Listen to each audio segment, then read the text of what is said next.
My twin brother hadn't called me in 8 years. When his name flashed on my phone at 11:47 p.m., I almost didn't answer, but something inside pushed me to pick up. Then I heard him crying, "Please, save me." He begged me for help because his own son had locked him in a shed for 4 years and treated him like an animal. They thought he was too weak to fight back and that no one would come to help. They were wrong. When I arrived, I made damn sure they paid the price. Hello everyone, welcome to our story. Before we begin, where are you watching from? Drop your location in the comments. If you enjoy stories like this, hit that like button, subscribe, and turn on notifications so you never miss an episode. Quick note: this story includes fictionalized elements for entertainment and educational purposes. Any resemblance to actual names or settings is coincidental, but the message is worth your time. The phone rang at 11:47 on a Thursday night in early May. I was halfway through a bourbon and a paperback western when the screen lit up with a number I didn't recognize. Tennessee area code. I almost let it go to voicemail. Something stopped me. I picked up. Silence. Then breathing shallow, ragged, like someone trying not to be heard. "Hello," a whisper. "Barely there. Sterling." I sat up. The voice was familiar in a way that made my chest tighten. Familiar the way your own reflection is familiar when you haven't looked in a mirror for years. "Who is this?" "It's me." A pause, a shaky breath. "It's Stanley. My brother. My twin brother." 8 years. 8 years since I'd heard his voice. 8 years since Ruth's funeral, since I told him his son was poison, since he told me to get out and never come back. "Stanley." I set the glass down. "Where are you?" "In a shed, behind the house. Derek locked me in here. 4 years now." His voice cracked. "He's going to finish me off, Sterling. 1 week after the party. May 15th. I heard him talking. I heard..." Slow down. "What party?" "Anniversary. His and Vanessa's. He's making me sign papers. The land. Everything. If I don't..." He stopped. I heard a faint scraping sound like metal on concrete. "I don't have much time. The phone's almost gone. Emma gave it to me. She's 9. She's..." "Who's Emma?" "My granddaughter. She's the only one who Derek took everything, Sterling. My phone, my computer, changed the house number. I couldn't reach you. I wanted to. For 8 years I wanted to call, but he made sure I couldn't." And now, his voice broke completely. I heard him crying. Quiet, desperate sobs that sounded like they'd been held in for years. I stood up. The bourbon was forgotten. The book hit the floor. "Listen to me," I said. My voice was steady, calm.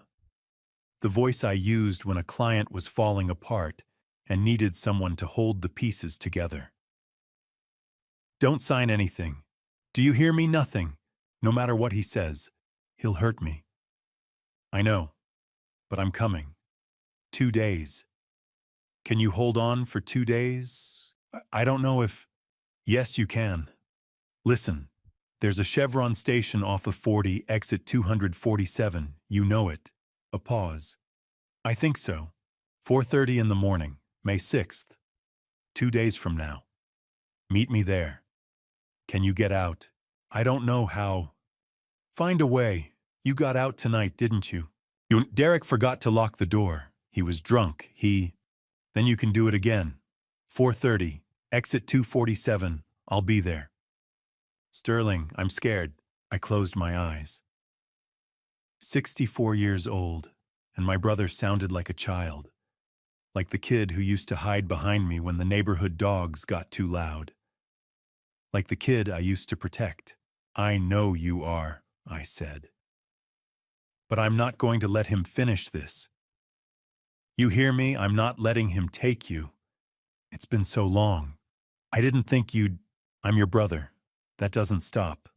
Silence, then softer. Ruth died. Did you know? I know. I was there at the funeral. You were back row. I left before the reception. I swallowed. I'm sorry I couldn't stay. You told me Derek would destroy me. You were right. We'll fix it. There's so much money, Sterling. The land. $6 million. He found out about the highway project and a sound in the background. Footsteps. Heavy. Getting closer. Stanley's breathing stopped. Stanley. He's coming. I have to go. Exit 247, 4:30, don't forget. I won't, The line went dead. I stood there in my living room in Bend, Oregon, holding a silent phone, staring at the dark window. Outside, the Deschutes River ran quiet under the stars. Inside, my hands were shaking. 8 years. 8 years since I'd walked away from my brother because he wouldn't listen. 8 years since I told him his son was dangerous. 8 years since he chose Derek over me, and now Derek had locked him in a shed like an animal, starved him, controlled him, isolated him so completely that it took a 9-year-old girl sneaking him a phone for Stanley to reach the outside world. I looked at the clock. 11:51. 2 days, 1,700 miles. I could make it if I didn't stop. I walked into the bedroom, opened the closet, and pulled out the black duffel bag I kept in the back. 40 years as a private investigator. 40 years tracking people who didn't want to be found, gathering evidence on people who thought they were untouchable. I'd retired 3 years ago. Thought I was done. I wasn't done. I unzipped the bag. Inside, a button camera. A voice recorder. Lockpicks. USB drives. A Glock 19. I hadn't touched in months. $10,000 in cash, because you never knew when you'd need to disappear fast or pay someone to look the other way. I also kept a file, old photos, newspaper clippings, a copy of our birth certificates, proof that Stanley Brooks and Sterling Brooks were identical twins born 11 minutes apart in a VA hospital in Memphis, Tennessee in 1961. I pulled out one of the photos. 2 kids, maybe 7 years old, arms around each other, gap-toothed grins. You couldn't tell us apart unless you knew the scar on my left eyebrow from a baseball accident. Stanley kept me out of fights. I kept him out of his own head. That was the deal. That was always the deal. I set the photo on the bed, packed the duffel, and went to the kitchen. Made coffee, strong, filled a thermos, grabbed a road atlas because I didn't trust GPS when you were driving into a situation you might need to leave fast. 11:58. I stood at the door, hand on the knob, and thought about the last thing Stanley said. You were right. Yeah, I was. And it didn't matter. Because he was my brother and he'd called me, and that meant I was already gone. I locked the door behind me, threw the duffel in the back of my truck, and pulled out of the driveway. The road stretched east, dark and empty. I had 2 days to get to Tennessee. 2 days to figure out how to pull my brother out of hell. And then I was going to deal with Derek. The highway swallowed the night behind me. Idaho first, then Wyoming, empty stretches of asphalt, where the only lights were my headlights cutting through the dark. I kept the window cracked. Cold air kept me sharp. The thermos of coffee sat in the cup holder half empty by the time I crossed into Nebraska. 2,000 miles. 30 hours if I didn't stop. I wasn't planning to stop. Stanley's voice kept looping in my head. 4 years. He locked me in a shed. The way he'd said it, flat hollow, like he'd already accepted it as normal. That's what happened when someone broke you down long enough. You stopped fighting. You stopped believing anyone would come. But he'd called me. After 8 years of silence, he'd called. That meant he hadn't given up yet. I thought about the last time I'd seen him face to face. Ruth's funeral, spring of 2017. 8 years ago. I'd driven the same route, then Oregon to Tennessee.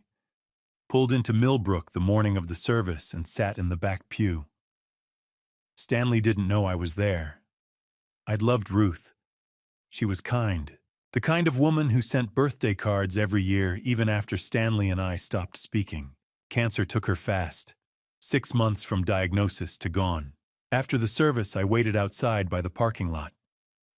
Stanley came out surrounded by people, neighbors, church folks, co-workers. Derek was right next to him. 30 years old then, already married to Vanessa, already living in Stanley's house. I saw it immediately. The way Derek stood too close. The way he answered questions before Stanley could. The way he had his hand on Stanley's shoulder. Like he was holding him up, but really he was holding him down. I pulled Stanley aside when the crowd thinned. "I'm sorry about Ruth," I said. Stanley looked at me like he was seeing a ghost. "Sterling, you came. You need to get Derek out of your house." His face changed. Closed off. "Don't start. He's dangerous. He's got his hands on your finances. He's isolating you." Ruth kept him in check, but now she's gone, Stanley said, his voice cracked.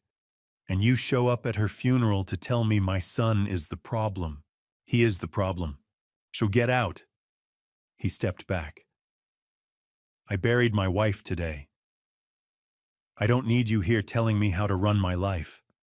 I needed you 8 years ago when Dad died. I needed you when Ruth got sick, but now you show up to trash my son. I'm trying to help you. Then leave. That's how you help."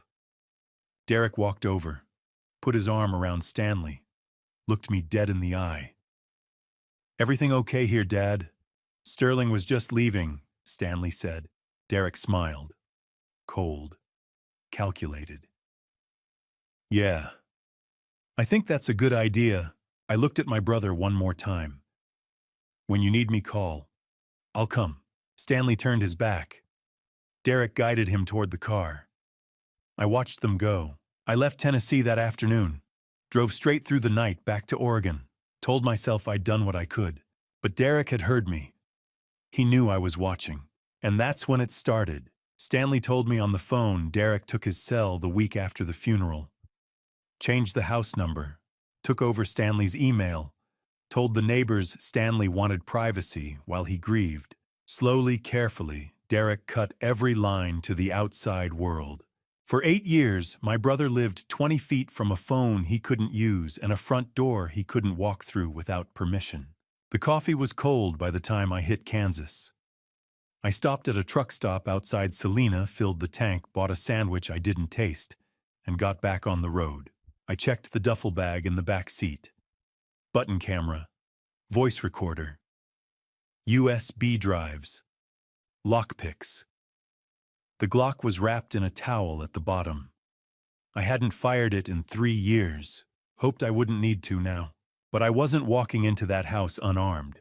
I'd spent 40 years as a private investigator, tracked bail jumpers, gathered evidence on fraud cases, found missing kids. I'd seen the worst people could do to each other, but a son locking his father in a shed, starving him, stealing everything he had, and then planning to finish him off for a piece of land. That was new. I crossed into Missouri just after dawn. The sky went from black to gray to pale orange. Farmland stretched out on both sides, endless fields, silos, barns with rusted roofs. Kept driving. By the time I hit Arkansas, the sun was full up. I rolled the window down further. My eyes burned. My back ached. I didn't care. Stanley had 2 days to stay alive. I'd get him out, hide him somewhere safe. And then I'd go back, not as his brother, as bait. The sun climbed higher. The miles fell away. I thought about the photo on my bed back in Ben, 2 7-year-old boys with matching grins. We'd been inseparable then. Stanley was the quiet one. I was the loud one. Somewhere along the way, we'd lost that. But I was getting it back. The sign appeared just after noon. Green and white bolted to the side of the highway. "Welcome to Tennessee." I took a breath. Checked the mirrors. The road behind me was empty. The road ahead curved east into rolling hills and dense trees. 40 miles to exit 247. 2 hours until the meet. I reached into the duffel and pulled out the Glock, checked the magazine, full, slid it back into the bag and zipped it shut. Stanley said Derek was dangerous, said there was $6 million on the line and Derek would do anything to get it. Fine. Derek had spent 8 years hunting my brother. Now I was hunting him. The Chevron station sat at the edge of nowhere, a bright island of fluorescent lights in the pre-dawn dark. 2 gas pumps, a convenience store with bars on the windows, a rusted picnic table out front. I pulled the Silverado into the far corner of the lot, backed it in so I could see the road, and waited. 4:27 in the morning, 3 minutes until the meet. I poured the last of the thermos coffee. Cold now. Bitter. I drank it anyway. My eyes burned from 30 hours of driving, but I wasn't tired. Adrenaline had kicked in somewhere around the Arkansas border and hadn't let go. A figure appeared at the edge of the parking lot. Walking. Slow. Limping. Stanley. He looked like a ghost. He'd lost weight 40 pounds, maybe more. His clothes hung off him like they belonged to someone else. Flannel shirt torn at the shoulder. Jeans caked with dirt. No shoes. His feet were bare and torn up, red streaks of blood on the asphalt behind him. His face was worse. Gaunt. Hollow. Beard grown wild and patchy. Eyes sunken so deep I could barely see them. But I knew those eyes. I'd seen them in the mirror every day of my life. He stopped 10 feet away. Sterling.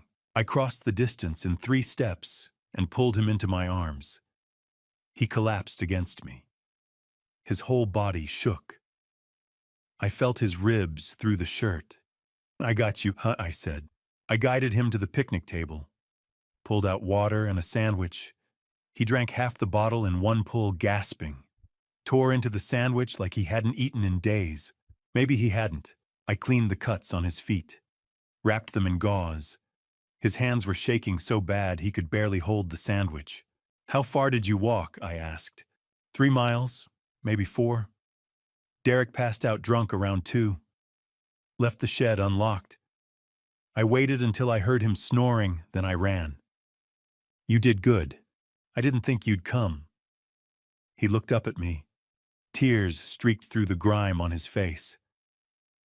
8 years, Sterling. I'm your brother. That doesn't stop." He broke. Full sobs. I let him cry. Let him get it out. When Stanley finally spoke again, his voice was steadier. "You were right. 8 years ago. At Ruth's funeral. You told me Derek would destroy me. I didn't believe you." Stanley's hands clenched around the water bottle. The week after the funeral, Derek took my phone. Said the bill was too high, he'd handle it. Then he changed the house number. Took over my email. Told everyone I wanted privacy while I grieved. I didn't see it happening. By the time I realized what he was doing, I couldn't reach anyone. He isolated you. Sucked completely. He made me sign a power of attorney. Said it was for my own good. I was grieving, not thinking straight. After that, they had everything. My pension. My Social Security. $2,400 a month pension. $1,850 Social Security. Every month for 8 years. He laughed bitterly. Derek bought a new truck. Vanessa got a diamond ring. They all lived off me while I... He stopped. 4 years ago, Derek moved me to the shed, put an electronic lock on the door. I couldn't get out. His voice broke again. "How'd you get the phone, Emma?" His face softened. "She's 9, Derek's daughter. She saw him hurt me one night. Really hurt me. A few days later, she snuck out to the shed and gave me an old phone. Said her aunt didn't use it anymore. It didn't have service, but it still had Wi-Fi. She told me the password. I waited until I heard Derek talking about the party May 15th. Heard him say he'd finish me off a week after if I didn't sign the land over. That's when I called you. First time in 8 years you had a phone. Well, first time I could reach you. You're the only person I could think of.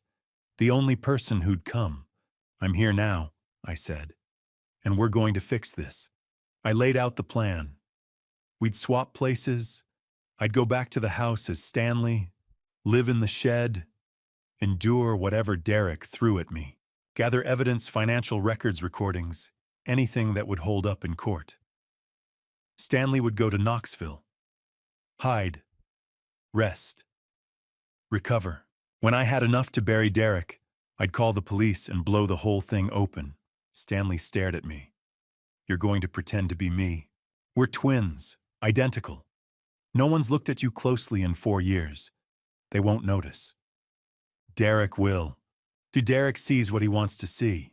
He thinks you're broken. He thinks he's won. I'm betting he won't look too hard. Stanley hesitated, then nodded.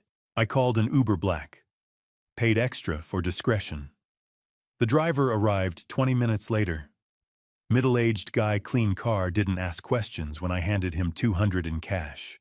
My brother's been sick, I said. Take him to the Riverside Inn in Knoxville. Room's already booked. Make sure he gets there safe. The driver nodded, helped Stanley into the back seat. I gave Stanley the rest of the cash, $5,000, and the key to room 412. Then I pulled out the photo I'd packed. 2 7-year-old boys, arms around each other, gap-toothed grins. Give this to Emma, I said. Tell her Uncle Sterling's here. Stanley took the photo, stared at it for a long time. You were always the brave one, he said. No. You survived 4 years in a shed. That's braver than anything I've ever done. He gripped my hand, hard, then let go. The Uber pulled away. I watched the taillights disappear down the highway. Then I turned back to the picnic table, stripped off my jacket, my shirt, my jeans, put on Stanley's filthy clothes. They stank of sweat and mildew and fear. The flannel hung loose. The jeans were too big. I hadn't lost 40 pounds, but in the early morning light, with dirt smudged on my face and my shoulders hunched, I could pass. I climbed into the truck, looked at myself in the rearview mirror, saw my brother staring back. The sun crept over the horizon. Orange light spilled across the fields. I put the truck in drive and headed toward Millbrook, toward Derek, toward a shed with an electronic lock and a father who'd been erased from the world. I wasn't Stanley Brooks anymore, but for the next week, Derek would think I was, and that was all the weapon I needed. The house at 342 Oakwood Drive looked worse than I'd imagined. 2 stories, white paint peeling in long strips, shutters hanging crooked. The lawn was overgrown with weeds, beer cans scattered across the porch. A rusted sign near the mailbox read, Brooks Family Home, established 1952. I parked the battered Silverado in the driveway and sat for a moment, hands on the wheel. This was Stanley's house. The house he'd bought with Ruth 40 years ago. The house where he'd raised his kids, Linda and Derek. The house that should have been his sanctuary. Now it was his prison. I climbed out, pulled my cap low, and walked toward the front door.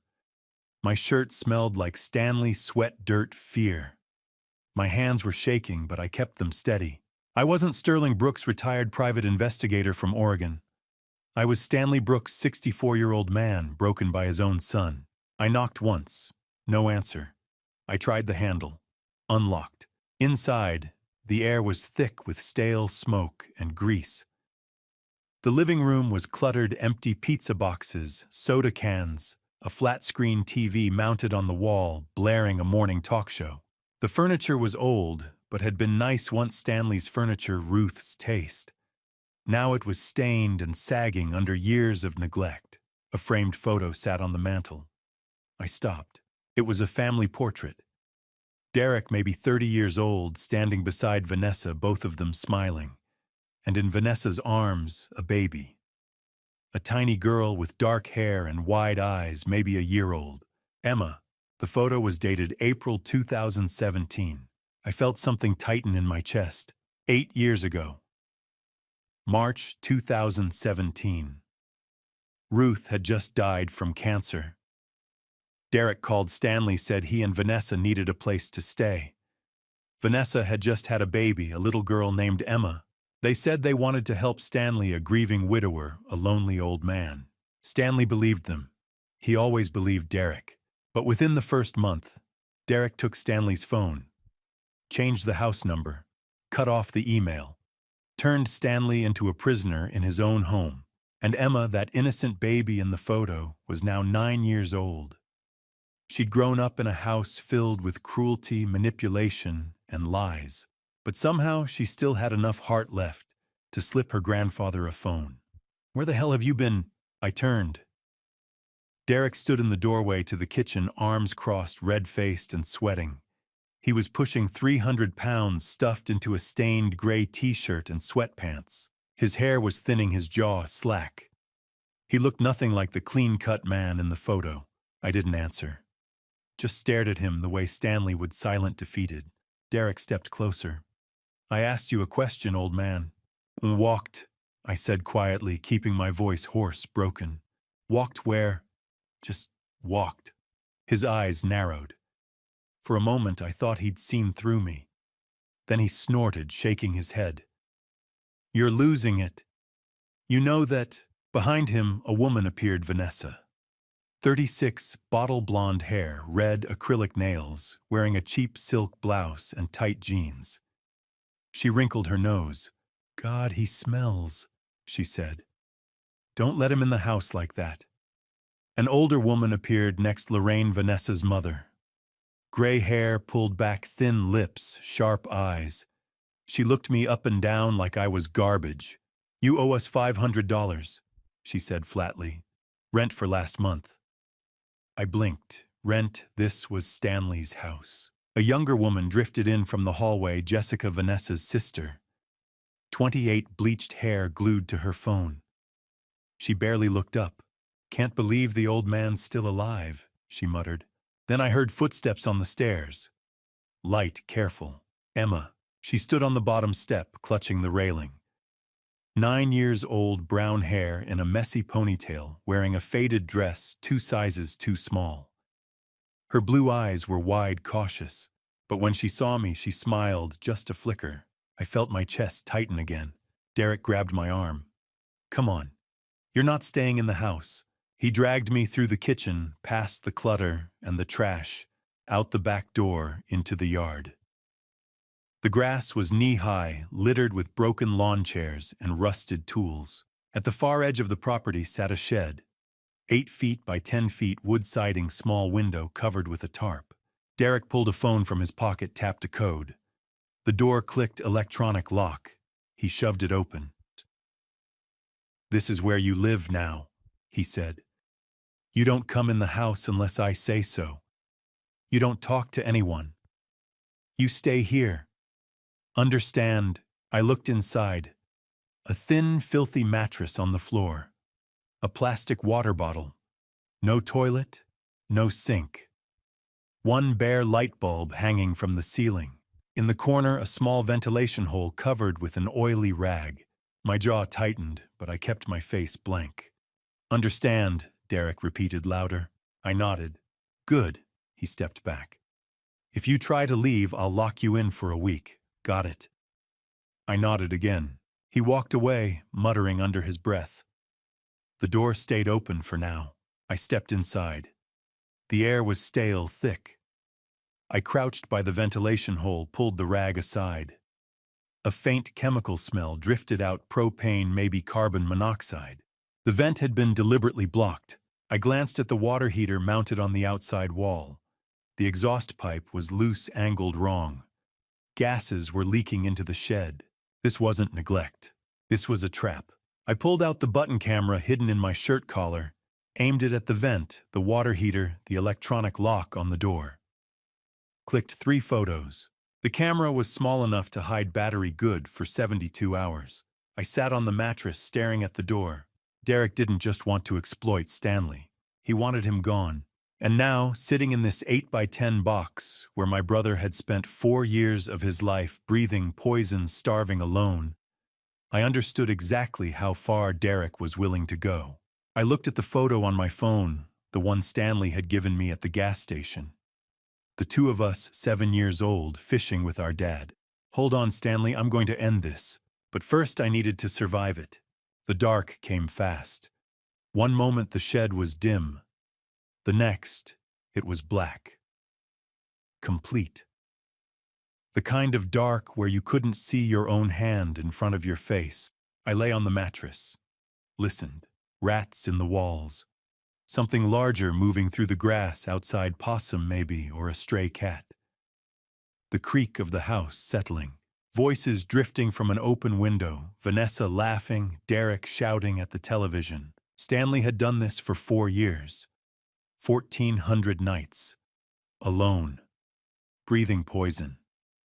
Listening to his son's voice through the walls. I reached up, touched the carved words above my head. Emma's sunshine. A 9-year-old girl had kept my brother alive. Not food, not hope. Just the knowledge that someone still saw him as human. I sat up, pulled the button camera from my collar, turned it off, saved the battery. I'd need it later. The smell was stronger at night. That sharp, sour chemical tang. I could taste it in the back of my throat. I stood, felt my way to the vent, pulled another rag free. The smell hit me like a fist. I coughed. Propane. Definitely propane, but not a leak. Not an accident. I pressed my face close to the vent. Listened. A faint hiss. Steady. Like a gas line left open just a crack. Not enough to explode. Just enough to fill a sealed room over months. Make a man dizzy. Nauseous. Weak. Until one morning he didn't wake up, and Derek would find him. Call the paramedics. Cry at the funeral. Inherit everything. Clean, quiet. No one would question it. I pulled the camera back out, activated the flash, took photos of the vent, the stuffed rags, the metal grate, then the door, the electronic lock, the serial number stamped into the steel plate. Mitchell Warren would need this. A lawyer could trace the purchase, prove Derek had installed it, prove he'd locked his father in here intentionally. I turned, scanned the rest of the shed with the camera's light, and in the corner a cardboard box, small, crumpled, shoved under a broken shelf. I knelt, pulled it out. Inside photos, old ones, faded colors, white borders, a wedding. 1980. Stanley in a brown suit, Ruth in a simple white dress holding daisies, both smiling, young, happy. I hadn't been at that wedding. Stanley and I weren't speaking then. Some argument I couldn't even remember now. Something stupid, something that didn't matter. I'd missed his wedding, missed the birth of his kids, missed decades of his life because I was stubborn and proud. I flipped to the next photo. A little girl, maybe 10 years old, dark hair and braids, gap-toothed smile. Linda, Stanley's daughter. I wondered where she was now. If she knew her father had been locked in a shed. If she'd tried to help. The next photo made me stop. A boy, 5 years old, chubby cheeks, sitting on Stanley's shoulders. Stanley grinning up at him. The boy's hands tangled in his father's hair. Derek, that little boy had loved his father. You could see it in the way he held on. The way Stanley looked at him, proud, protective, full of love that didn't ask for anything back. Somewhere between that photo and now something had broken. Or maybe it had always been broken. Maybe Derek had always been capable of this. And Stanley had loved him anyway. Had made excuses. Had hoped he'd change until it was too late. I put the photos back, closed the box, shoved it under the shelf, checked my watch. Just past 11.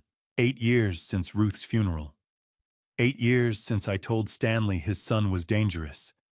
8 years since he told me to leave. And in those 8 years, Derek had isolated him, stripped him of every connection to the outside world, stolen his money, locked him in a box, slowly tried to end him. All while I sat in Oregon, retired, content, telling myself I'd done what I could.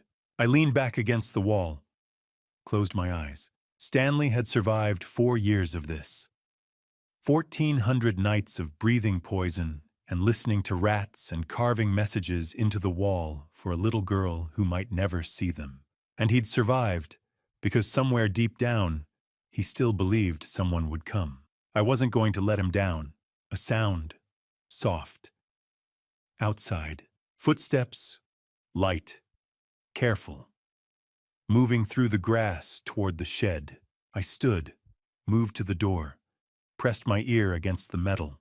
The footsteps stopped, then a whisper, small, uncertain. "Grandpa, Emma." I crouched, put my mouth near the gap under the door. "I'm here, sweetheart." "Today I brought you water. The bottle inside is old. Daddy doesn't change it." I heard something slide across the concrete. A plastic bottle. She'd pushed it under the door. I picked it up. Full, cold, fresh. "Thank you," I said. "Are you okay? Daddy was really mad today." "I'm fine. He scares me when he's mad." I closed my eyes, thought about what to say. "Emma, do you remember the phone you gave your grandpa?" "Yes." "That was very brave. You helped him." A long silence. Then, "Is he coming back?" "Yes. Soon. But right now, I need you to be brave again." "Can you do that?" "I think so." "Good. Don't tell anyone you're bringing me water. Don't tell anyone we talked. Just keep doing what you're doing. And when your grandpa comes back, everything will be better." "Promise." I swallowed. "I promise." "Okay. I have to go. Aunt Jessica is looking for me." "You go. Be safe." I heard her footsteps retreat. Soft. Quick. Fading into the night. I sat back down, held the water bottle in my hands. A 9-year-old girl, sneaking through the dark, risking her father's anger, just to bring water to the man she thought was her grandfather. Stanley had carved those words into the wall for a reason. Emma was his sunshine, the only light in 4 years of darkness, and now she was mine. I opened the bottle, took a long drink. The water was cold, clean. I set it down, lay back, stared up at the dark ceiling. Tomorrow Derek would test me, push me, see if I'd break the way Stanley had. But I wasn't Stanley. I was a private investigator who'd spent 40 years learning how to lie, how to endure, how to win. Derek thought he'd locked his father in a cage. He'd locked a wolf in instead, and sooner or later, wolves always get out. The kitchen smelled like grease and overcooked meat. I stood in the doorway watching them eat. Derek sat at the head of the table, a thick ribeye on his plate barely touched. He sawed into it with a steak knife, chewing loud, mouth open. Grease ran down his chin.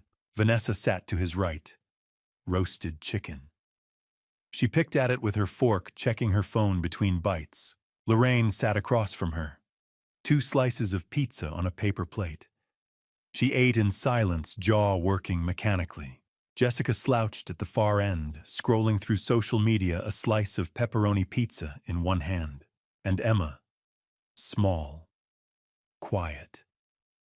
A bowl of instant ramen in front of her. The cheap kind that came in styrofoam cups.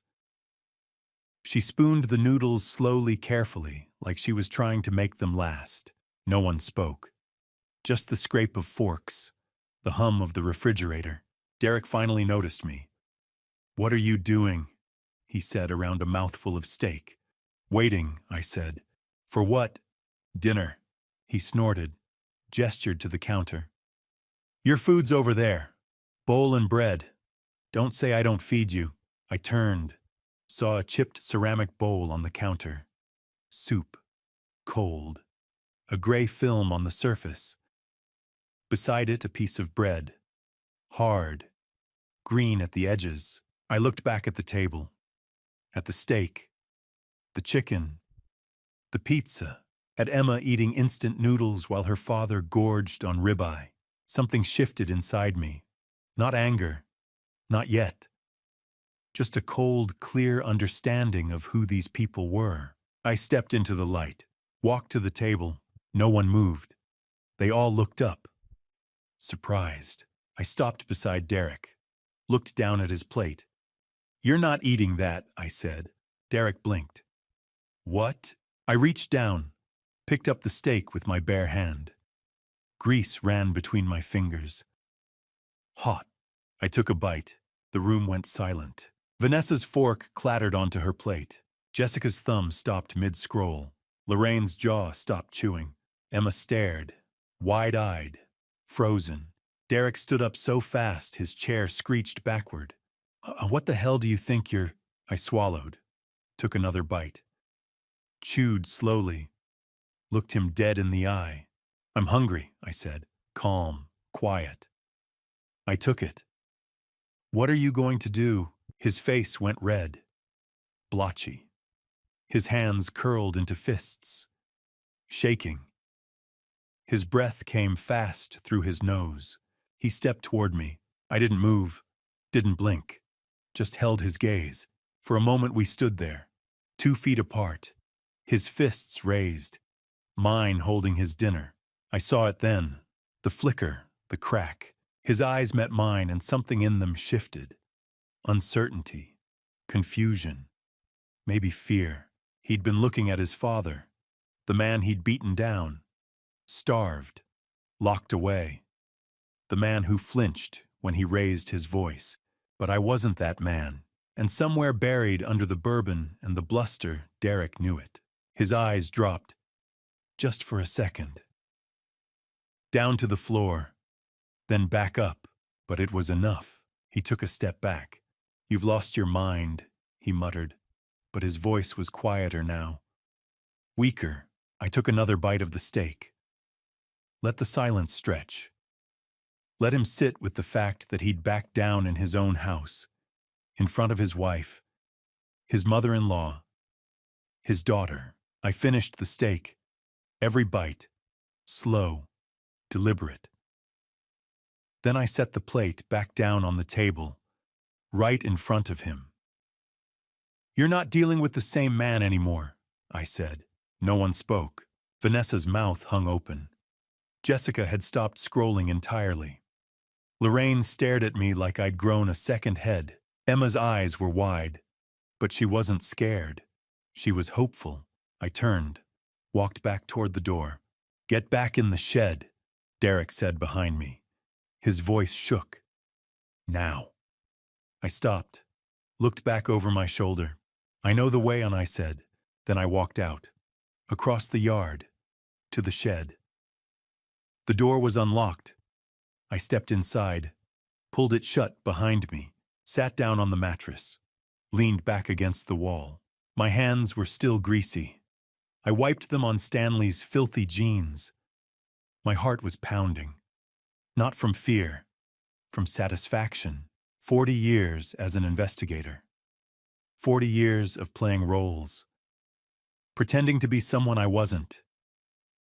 Getting people to show me who they really were. Derek thought he was dangerous, thought he was in control. But control was an illusion, and I'd just shattered it. I heard shouting from the house. Derek's voice. Vanessa's. A door slammed. Footsteps pounded upstairs. I smiled. Let them shout. Let them panic. Let them wonder what the hell had just happened. Because tomorrow I'd do it again. And the day after.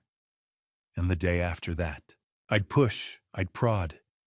I'd make Derek doubt himself. Make him angry, make him sloppy. And when he finally lost control completely, I'd have it all on camera. The lock clicked outside. Derek had come back. Reset the code. I didn't care. I pulled the button camera from my collar. Checked the recording. Still going. Battery at 60%. I'd caught the whole thing. The steak, the standoff. The moment Derek's eyes dropped. Good. I turned off the camera. Lay back on the mattress. Closed my eyes. From the house, I heard a door creak open. Soft footsteps on the grass. Moving toward the shed. A pause at the door. Then a whisper. "Grandpa, Emma." I sat up. Moved to the door. "I'm here," I said quietly. "What? That was amazing." Her voice was hushed, excited. "Daddy got so mad. He threw a glass. Mom told him to calm down. Grandma said you've gone crazy. I smiled despite myself. Maybe I have. No. Her voice was firm, small but firm. You're different. You're not scared anymore. I pressed my palm against the metal door. Wished I could see her face. Your grandpa's a strong man, Emma. Stronger than anyone gave him credit for. He just forgot for a while. But he's remembering now. Is he really coming back? Yes. Promise. I promise. A long silence. Then, I'm glad you're here. My throat tightened. Me too, sweetheart. I have to go. Daddy's looking for me. Be careful. I will. Her footsteps faded. I sat back down, let out a slow breath. Tomorrow Derek would come at me harder, angrier, more desperate. Good. Let him come. Because the more he pushed, the more he'd reveal. And I was just getting started. The house emptied just after 9. I heard Derek's truck start. Heard Vanessa yelling at Emma to hurry up. Heard the crunch of gravel as they pulled out of the driveway. Then silence. I waited, counted to 60, listened for any sound. Nothing. I pulled the lockpicks from my pocket. The shed door was easy, cheap electronic lock, the kind you bought online for $50. Took me 30 seconds. The door clicked open. I slipped inside the house through the unlocked back door. Careless. Arrogant. Derek didn't think his father could escape. I moved through the kitchen, past the table where I'd taken Derek's steak. Climbed the stairs. Slow. Careful. Every step a potential creak. Derek's office was at the end of the hall. Door half open, messy. Papers scattered across a cheap desk. A laptop sitting open screen, dark. I touched the trackpad. The screen lit up. No password prompt, just the desktop. I opened the file explorer. Found a folder labeled Land, Highway Project. Clicked it. A PDF, appraisal report, official letterhead, Tennessee Department of Transportation. Property value $6,200,000. Highway expansion project. Total budget $180 million. Estimated closing date August 15th, 2025. $6.2 million. For a piece of land Stanley probably didn't even know he still owned. Land his father had bought 50 years ago for almost nothing. Derek had found out, and he'd decided it was his. I pulled out the button camera, took a photo of the screen. Then I opened the next file. Life insurance policy. Stanley Brooks. Beneficiary Derek Brooks. Death benefit $750,000. Policy date March 12, 2023. 2 years ago. Right around the time Derek started stuffing rags into the vent. I took another photo, opened the next folder. Bank statements, Stanley's accounts, pension payments, Social Security deposits. Every month, like clockwork, the money came in. And every month it went straight out, transferred to an account in Derek's name. I scrolled back.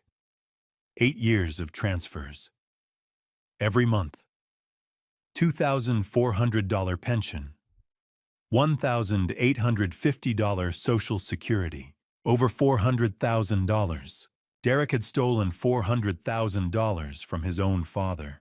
I found a USB drive in the desk drawer, plugged it in, copied everything. The land appraisal, the insurance policy, the bank statements, a file labeled POA 2017, a forged power of attorney. Stanley's signature shaky, wrong, nothing like the confident script I'd seen on the old photos. Then I found another folder. Costa Rica, villa, a real estate contract. Beachfront condo, 3 bedrooms, pool, ocean view. Purchase price $890,000. Closing date June 1st, 2025. 2 weeks before the land deal closed. Derek was planning to run. Take the money and disappear. I opened the browser history.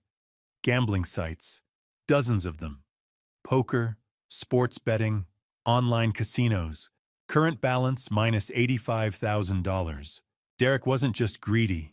He was desperate. Buried in debt. betting on a dead father and a piece of land to save him. I pulled out my phone, dialed a number I hadn't used in 3 years. Warren Legal. Mitchell. It's Sterling Brooks. Elder abuse case. Financial exploitation. Fraud. I'm sending you evidence today. Jesus, where are you? Tennessee, just be ready. I hung up, ejected the USB, slipped it into my sock. Then I heard it. A car, close. Derek's truck, pulling into the driveway. I closed the laptop, moved down the hall, took the stairs 2 at a time, hit the kitchen just as the front door slammed. I went out the back, across the yard, into the shed, pulled the door shut, heard the electronic lock click a second later. I sat down on the mattress, let my heartbeat slow, checked the USB in my sock. Still there. I had everything I needed. Financial records, insurance fraud, forged documents, enough to put Derek away for a decade. But I wasn't done yet. Later that afternoon, Derek came to the shed. You got a doctor's appointment. Get up. Vanessa's driving. Don't embarrass me. I followed him to the truck. We drove in silence. 20 minutes through Millbrook to a clinic with a faded sign, Pierce Family Medicine. The waiting room was empty. A nurse led me back, took my vitals. Doctor'll be right in. The door opened.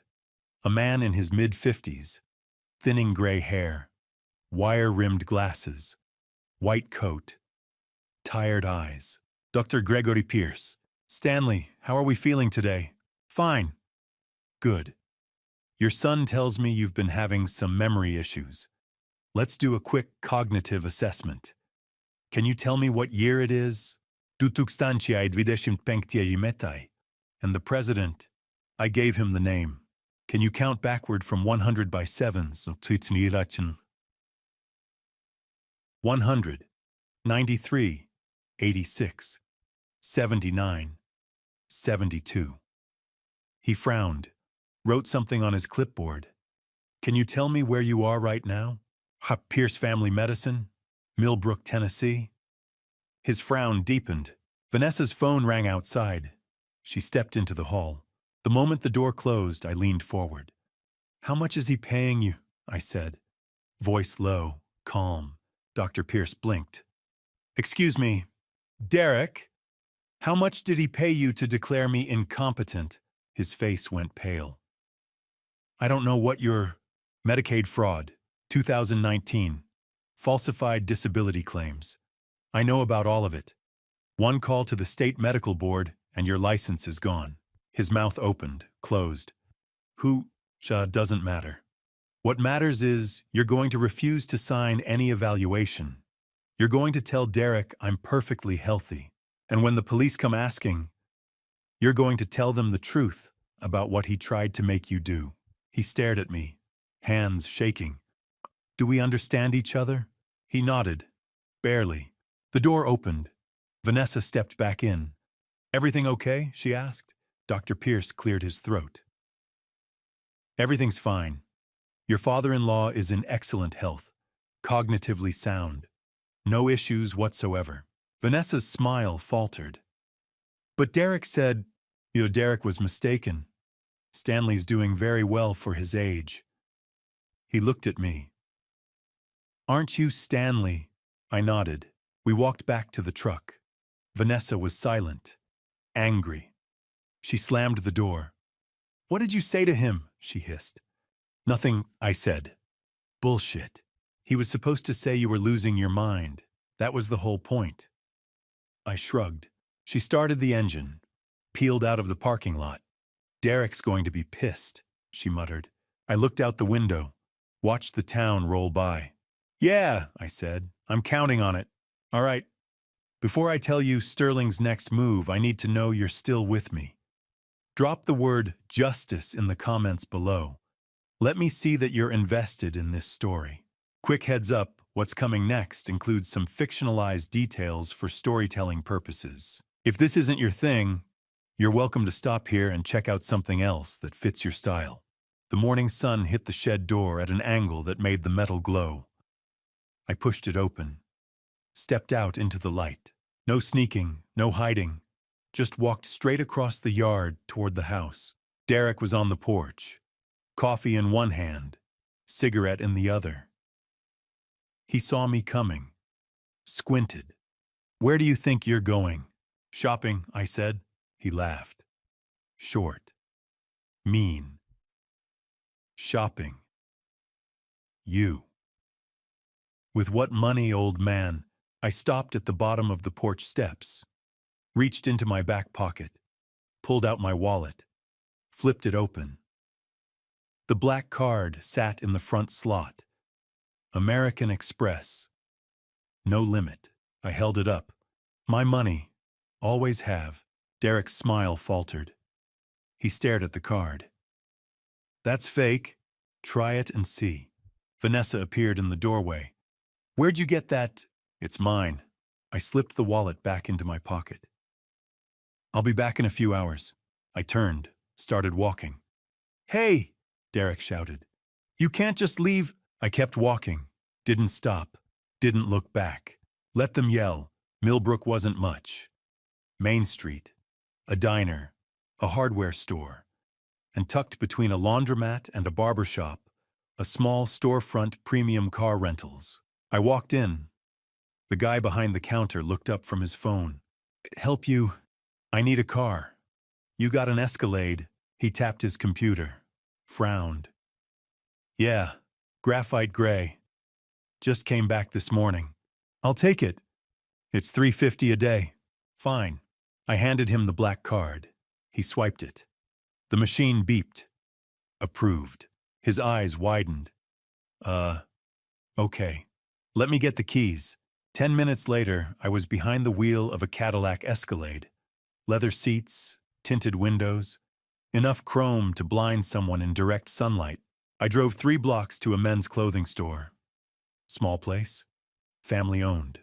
A man in his 60s appeared from the back, gray hair, tape measure around his neck. He looked me up and down, took in Stanley's stained flannel-torn jeans, bare feet, and his expression didn't change.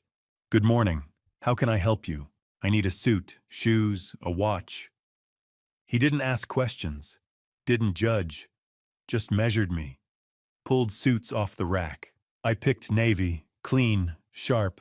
He found a light gray shirt, brown leather Oxfords. Showed me a Tag Heuer, stainless steel, simple, elegant. "This one," I said, "4,000 for the suit. Another 4,800 for the watch." I changed in the dressing room. Left Stanley's rags in a pile on the floor. When I walked out, the old man nodded. "You look like a different man." "That's the idea." I drove back to the house, parked the Escalade right in front and center. The porch was full. Derek, Vanessa, Lorraine, Jessica, all of them staring. Lorraine's mouth fell open. Jessica dropped her phone. Vanessa took a step back. "Where did you—" I didn't answer. Just walked toward them. Slowly, deliberately. Let them see the suit, the shoes, the watch. Derek's face went from red to purple. "What the hell is this?" "I told you, shopping." "Where'd you get that car?" "Rented it." "With what money?" "Mine." His jaw worked, fists clenched. "You don't have money." "Clearly I do." Vanessa stepped forward. "That's not possible. We control your accounts." You control Stanley's accounts," I said. "Not mine." Silence. Derek's eyes narrowed. "What's that supposed to mean?" I smiled. Didn't answer. Just walked past them. Into the house.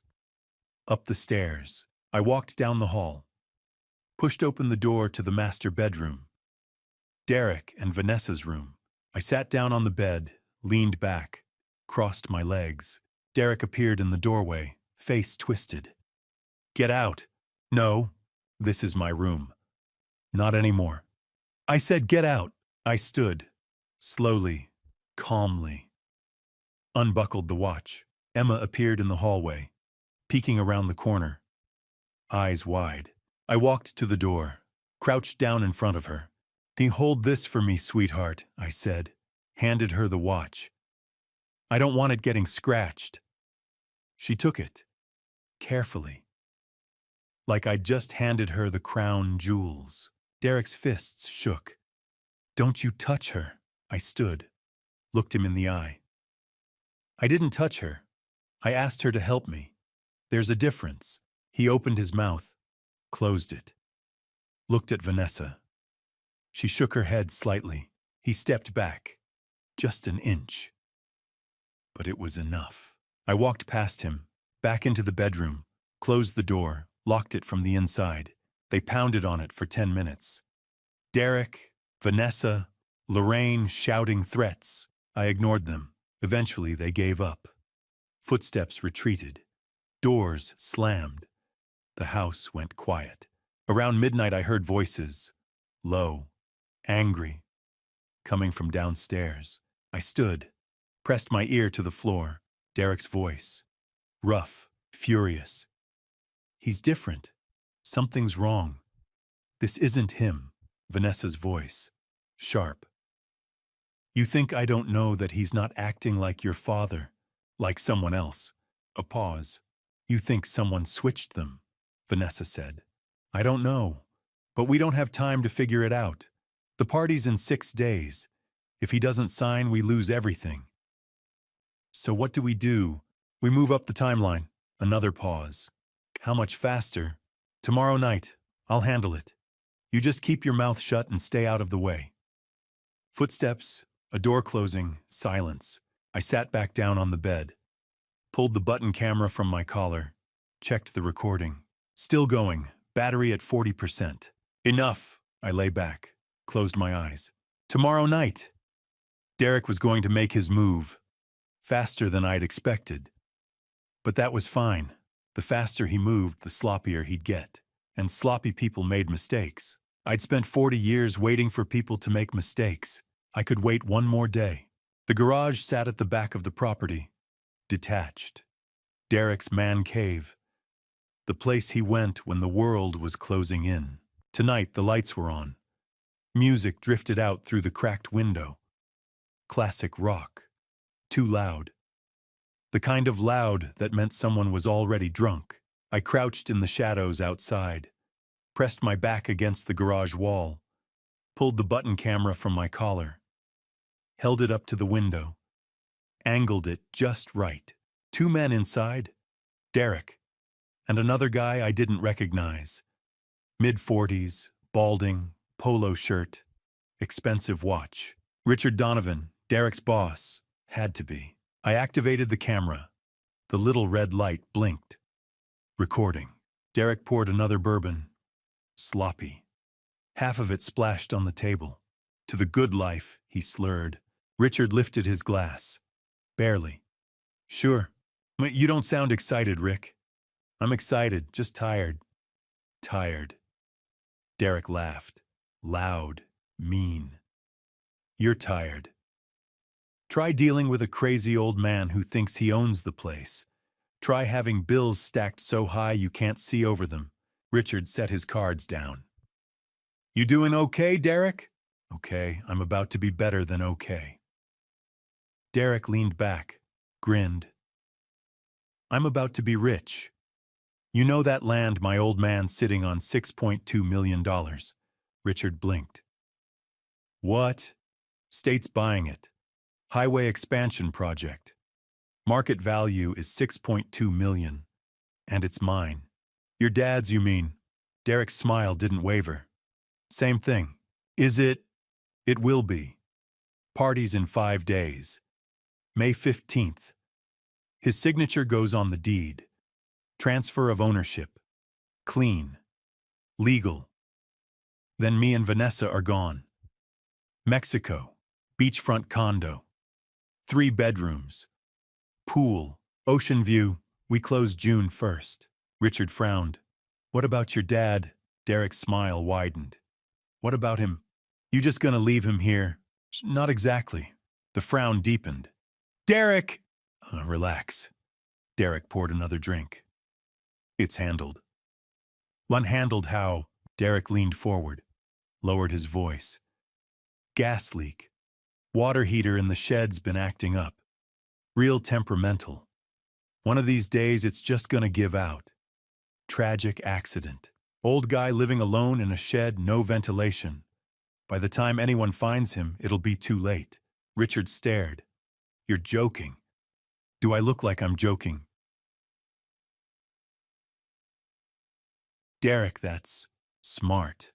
That's what it is. I've got a $750 life insurance policy on him. Bought it 2 years ago. Dr. Pierce already agreed to sign the death certificate. No questions, no autopsy. Just a sad, unfortunate accident. Richard set his drink down. I'm talking about getting what's mine, what I've earned. I've taken care of that man for 8 years, so he can sit on $6 million and do nothing with it. I'm done. May 15th I get that signature. If I don't, he's got a week. Maybe less. Then the problem goes away. Richard pushed back from the table. I don't want to hear this. Why you think I'm the first guy to do something like this? This isn't a hard choice. This is survival. Derek's voice rose, sharp, angry. You don't get it, Rick. You got your cushy job, your nice house. I got nothing but debt and a father who won't move on. So yeah, I'm making a choice. And if you don't like it, you can get the hell out. Richard stood. I'm going. Good. Go. He left. Door slammed. Engine started. Tires on gravel. Derek sat alone at the table, stared at his cards, raised his glass. To early retirement, he said to the empty room. And a father who's worth more gone than he ever was here. He drank. I pulled the camera down, crouched lower. My hands were shaking, not from the cold, from something darker. I'd heard a lot of ugly things in my career. Confessions, lies, people admitting to theft, fraud, infidelity. But I'd never heard a man toast his father's end like it was a business deal. I wanted to go in there, drag him out, make him. No, I took a breath, let it out slow. Not yet. I had what I needed. Every word, every threat, every piece of the plan. All on camera, clear, undeniable. I moved through the shadows, back to the shed, sat down on the mattress, connected the camera to my phone. The video loaded. I hit play. Crystal clear, audio perfect, Derek's face, his voice, every word. I watched it twice. Then I opened my messages, found Mitchell Warren's number, typed got the confession, phase 2, hit send. 3 dots appeared. Then send it to me. Now. I attached the video, sent it. A minute later my phone buzzed. This is enough. I'll have the DA's office ready. When do you want to move? I thought about it. 5 days until the party. 5 days until Derek tried to force Stanley's signature. 5 days until he realized he'd been played. I could end it now, call the police, have Derek arrested tonight. But that wouldn't be enough. Derek had spent 8 years tearing my brother down, stealing from him, erasing him, trying to finish him off. I wanted everyone to see what he was. His neighbors, his co-workers, everyone who'd stood by and done nothing. I wanted Derek exposed, ruined, broken the way he'd tried to break Stanley. I typed back party, May 15th. 3 p.m. I'll have him on stage. Be ready to move by 4:30. 3 dots. Then you're sure. I'm sure. Okay. I'll have police standing by. You play your hand, I'll play mine. I set the phone down, leaned back, closed my eyes. Derek thought he had a week, thought he had time, thought he could force his father to sign and disappear with $6 million. He thought he was in control. But in 5 days, I was going to shatter it in front of everyone he knew. Footsteps outside, light, careful, a whisper. Grandpa, Emma. I moved to the door. I'm here. Are you okay? I heard Daddy yelling. I'm fine. He's really mean when he drinks. I know, sweetheart. Is it almost over? I thought about the video, about Mitchell Warren waiting. About 5 days until Derek lost everything. Almost, I said. Just a little longer. Okay. Good night, Grandpa. Good night, Emma. Her footsteps faded. I sat back down, checked the camera battery. 20%. 5 days. 5 days until Derek stood on a stage and watched his world collapse. I could wait 5 days. The afternoon light filtered through the cracks in the shed walls, thin beams cutting through the dust. I sat on the mattress, back against the wall, counting down. 4 days left until the party. 4 days until Derek stood in front of everyone and signed his own confession. A soft knock on the door. 3 taps. Light. Careful. Grandpa, Emma. I moved to the door. I'm here. A plastic-wrapped sandwich slid under the gap. Turkey and cheese. Still cold. Thank you. A pause. Then quieter. Can I tell you something? Of course. Aunt Jessica's hiding something. I saw her in her room last night. She had papers and money. She was counting it. I crouched lower. What kind of papers? I don't know. Big envelope, brown. She kept looking at it and smiling. Then she put it in her drawer and locked the door. Jessica, Vanessa's younger sister. The one who'd said, "How's this guy still alive?" like it was a joke. Thank you for telling me, I said. Be careful, she's mean. I smiled despite myself. I will. That night I'd find out what she was hiding. The house went quiet just after 11. Lights off, doors closed. The low hum of the television from Derek and Vanessa's room. I picked the shed lock, slipped out into the night, crossed the yard, moved up the stairs. Silent. Practiced. Jessica's room was at the end of the hall. Door closed. No light underneath. I pulled the lockpicks from my pocket. Cheap interior lock. 20 seconds. The door opened with a faint creak. I froze. Listened. Nothing. I stepped inside. The room smelled like cheap perfume and stale cigarettes. Clothes everywhere. A laptop open on the bed. I moved to the dresser. Top drawer, locked. I picked it, pulled it open. A manila envelope, thick, bulging. I lifted it out, opened it. Legal documents. Heavy stock. Official-looking seals. Quitclaim deed, transfer of real property. Grantor Stanley Brooks. Grantee Derek Brooks. Property 342 Oakwood Drive, Millbrook, Tennessee. Approximately 40 acres. Date of transfer May 16, 2025. One day after the party. This wasn't the land deal. This was the house. The property. Everything Stanley owned. Derek was taking it all. And the signature at the bottom, Stanley Brooks, was a forgery. Shaky. Wrong. I pulled out the button camera, took photos, the signature, the date, the notary seal.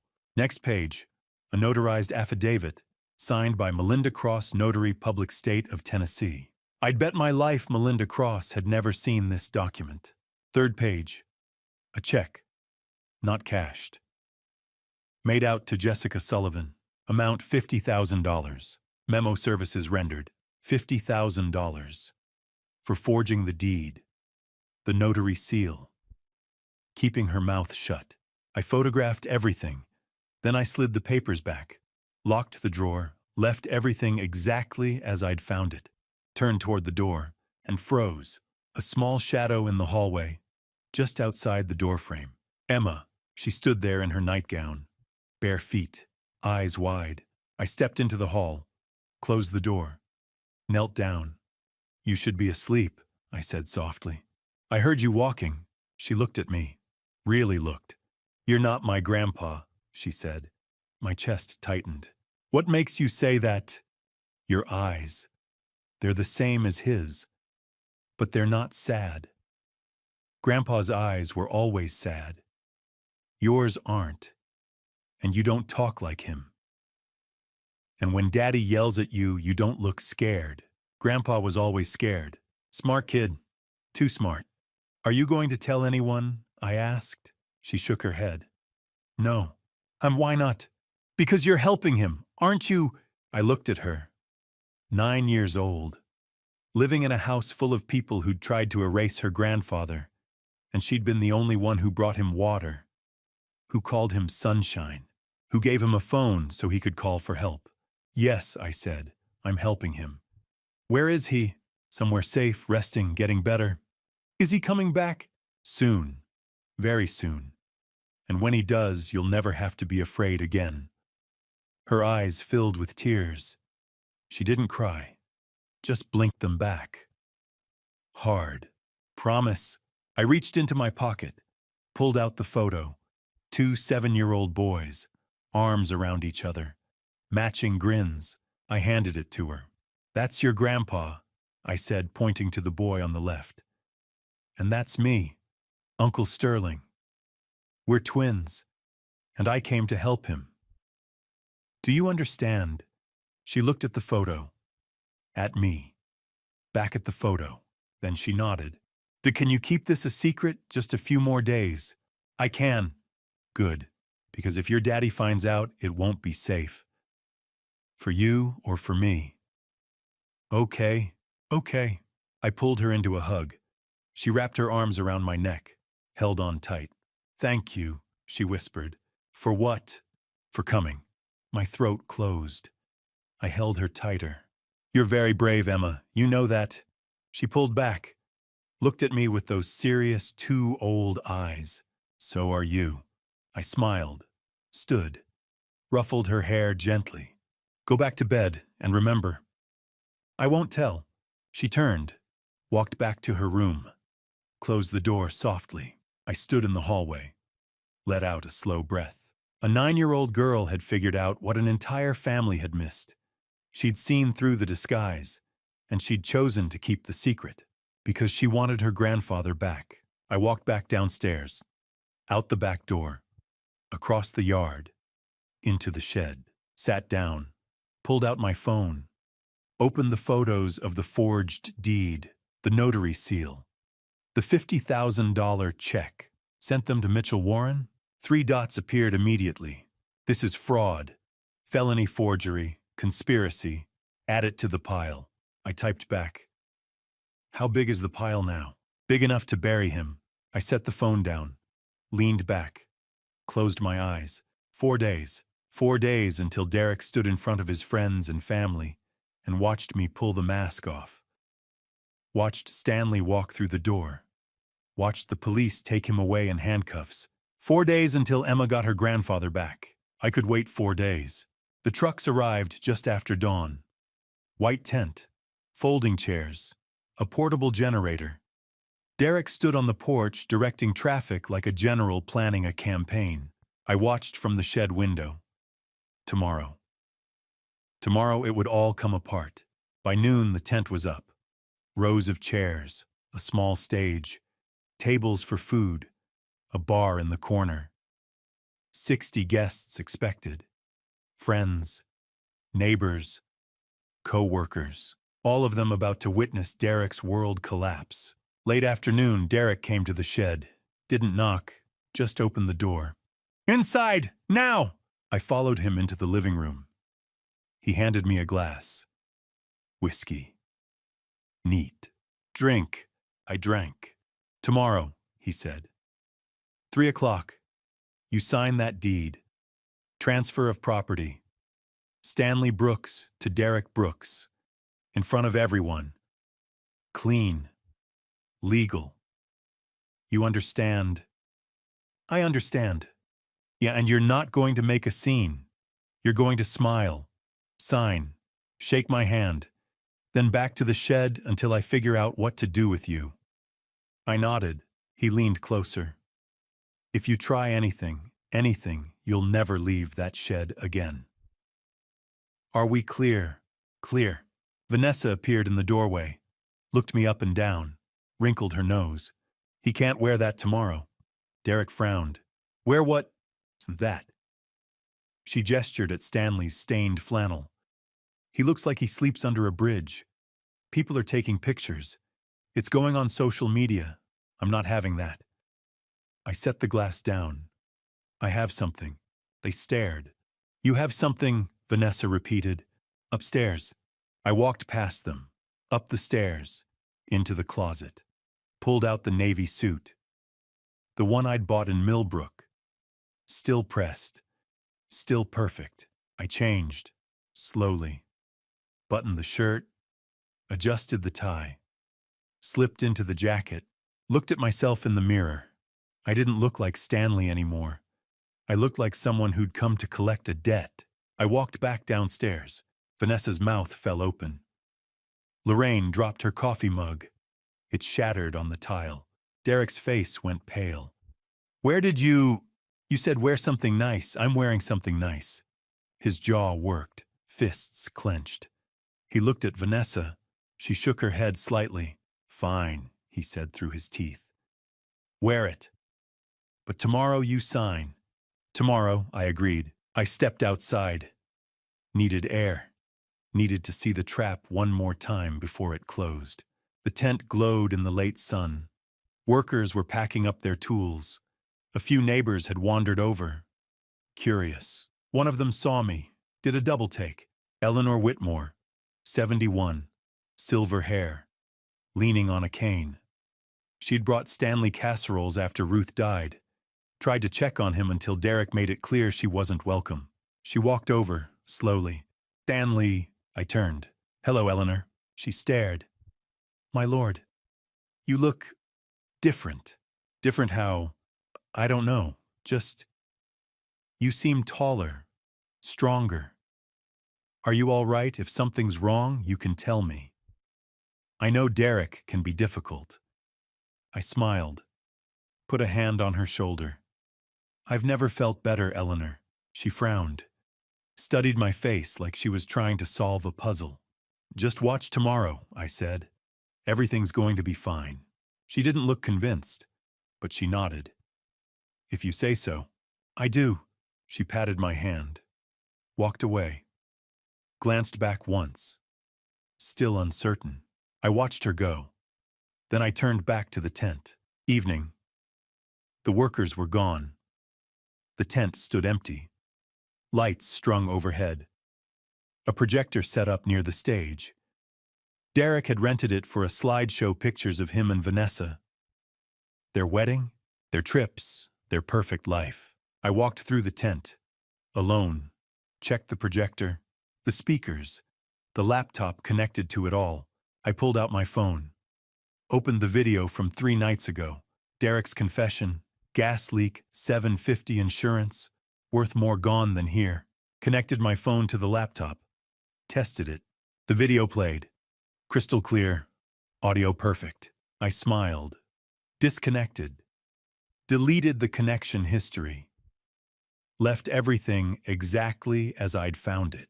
Tomorrow Derek would think he was showing wedding photos. He was wrong. I walked back to the shed, pulled out my phone, dialed. Mitchell Warren picked up on the first ring. Sterling, tomorrow, 3 o'clock the party starts. I need you here by 4:30. Bring police. Bring whoever you need. You're sure? I'm sure. Once you do this, there's no going back. Good. That's the point. A pause. What's the signal? You'll know it when you see it. He laughed. Dry. All right. We'll be there. 4:30. Don't do anything stupid before then. No promises. I hung up, sat on the mattress, stared at the wall, at Emma's carved words. Emma's sunshine. Tomorrow she'd get her grandfather back, and Derek would lose everything. Footsteps outside. The door opened. Derek, holding a paper, a pen. Here. He shoved them at me. Practice. I took them. It was the deed. Official. Printed on legal stock. Notarized space at the bottom. Waiting for my signature. Transfer of property Stanley Brooks to Derek Brooks. Derek leaned forward, watching. Tomorrow, he said. 3 o'clock. You sign this in front of everyone, nice and smooth. Then it's done. And you go back to the shed until I'm ready to move you. I picked up the pen, held it over the signature line. Derek smiled. Confident. Certain he'd won. I looked up, met his eyes. And I smiled, cold, empty. The kind of smile that said you have no idea what's coming. "I'll see you tomorrow," I said. His smile faltered, just for a second, uncertain. Then he turned, walked out, locked the door behind him. I set the pen down, looked at the deed, at the blank signature line. Tomorrow Derek would ask me to sign this, in front of 60 people, his friends, his neighbors, his boss, and I was going to say no. And then I was going to show them exactly who Derek Brooks really was. One day left. I could wait one more day. The trap is set. Tomorrow is the day. Derek has no idea what's coming.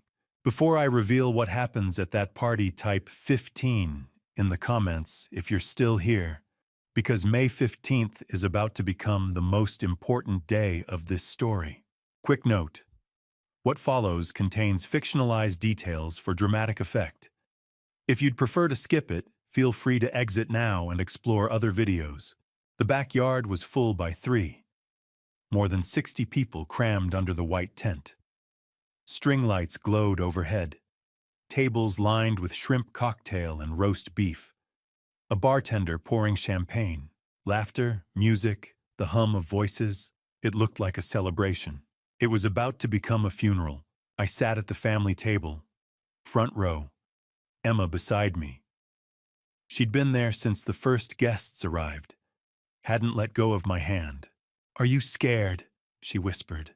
"No, I am." I squeezed her hand. "You don't have to be. This will be over soon." Derek stood near the entrance, greeting people, shaking hands, big smile, loud voice. Vanessa beside him in an expensive dress, her hair done, makeup flawless, both of them glowing, polished. Lorraine held court at the bar. Jessica was on her phone, scrolling, bored. A man in a cheap suit walked past, glanced at me, did a double take. Richard Donovan, Derek's boss, the man who'd heard the confession 3 nights ago. He looked pale, nervous. He should have stayed home. The speeches started around 3:30. Derek clinked a glass. The crowd quieted. He climbed onto the small stage, microphone in hand, screen behind him blank for now. "Thank you all for coming," Derek said, voice smooth, practiced. "Vanessa and I are so grateful to have you here to celebrate 10 years of marriage." Applause, whistles. Derek smiled, waited for it to die down. "Before we get to the fun part, I want to thank the people who made this possible. My beautiful wife, Vanessa. My incredible mother-in-law, Lorraine. My sister-in-law, Jessica. And most importantly, my father, Stanley." The crowd turned, looked at me. Derek's smile widened. "Dad's been through a lot these past few years. Losing Mom, getting older. But he's still here, still fighting. And today, I want to honor him." He gestured toward me. "Dad, come up here." I stood, slowly. Emma's hand slipped from mine. "You'll be okay," I whispered. She nodded, eyes wide, scared. I walked toward the stage, every step deliberate. The crowd watched. Some smiled, some looked confused. I climbed the 3 steps, stood beside Derek under the lights. He put his arm around my shoulder, pulled me close. "I love this man," Derek said into the microphone, voice thick, emotional. He raised me, taught me everything I know, and today I want to give him something he deserves: peace of mind. He reached into his jacket, pulled out a folded paper, opened it, held it up. "This is a transfer of property, from my father to me. Just a legal formality so he doesn't have to worry about taxes or upkeep. All he has to do is sign." Applause. A few people nodded approvingly. Derek turned to me, handed me the paper, pulled out a pen. "Just a signature, Dad, right here." I took the paper, looked at it. The deed. Official. Blank line waiting for my name. I looked up, at the crowd, at Lorraine smiling, at Jessica scrolling, at Richard Donovan staring at his shoes, at Emma, watching me, waiting. I looked back at Derek. He was smiling, confident, certain he'd won. I folded the paper, set it on the podium. I have a better idea, I said. Derek blinked. What? I took the microphone from his hand, gently. He was too surprised to resist. I turned to the crowd. Gee, before I sign anything, I think everyone here should know what we're really celebrating. Derek's smile faltered. Dad, what are you? Let's show them. I reached into my jacket, pulled out the remote. Derek's eyes went wide. Wait! I pressed the button. The screen behind us flickered, came to life, and there he was. Derek, sitting at a poker table, drunk, red-faced, glass in hand. His voice filled the speakers, loud, clear. The old man's sitting on $6.2 million and doesn't even know it. The crowd went silent. Derek lunged for the laptop. I stepped in front of him, blocked him. He hissed. No. On screen, Derek kept talking. My highway project closes in August. I transfer the deed and I'm gone. Mexico. Vanessa's already picked out the condo. Gasps, whispers, people pulling out their phones. Recording. Richard Donovan's voice. What about your dad?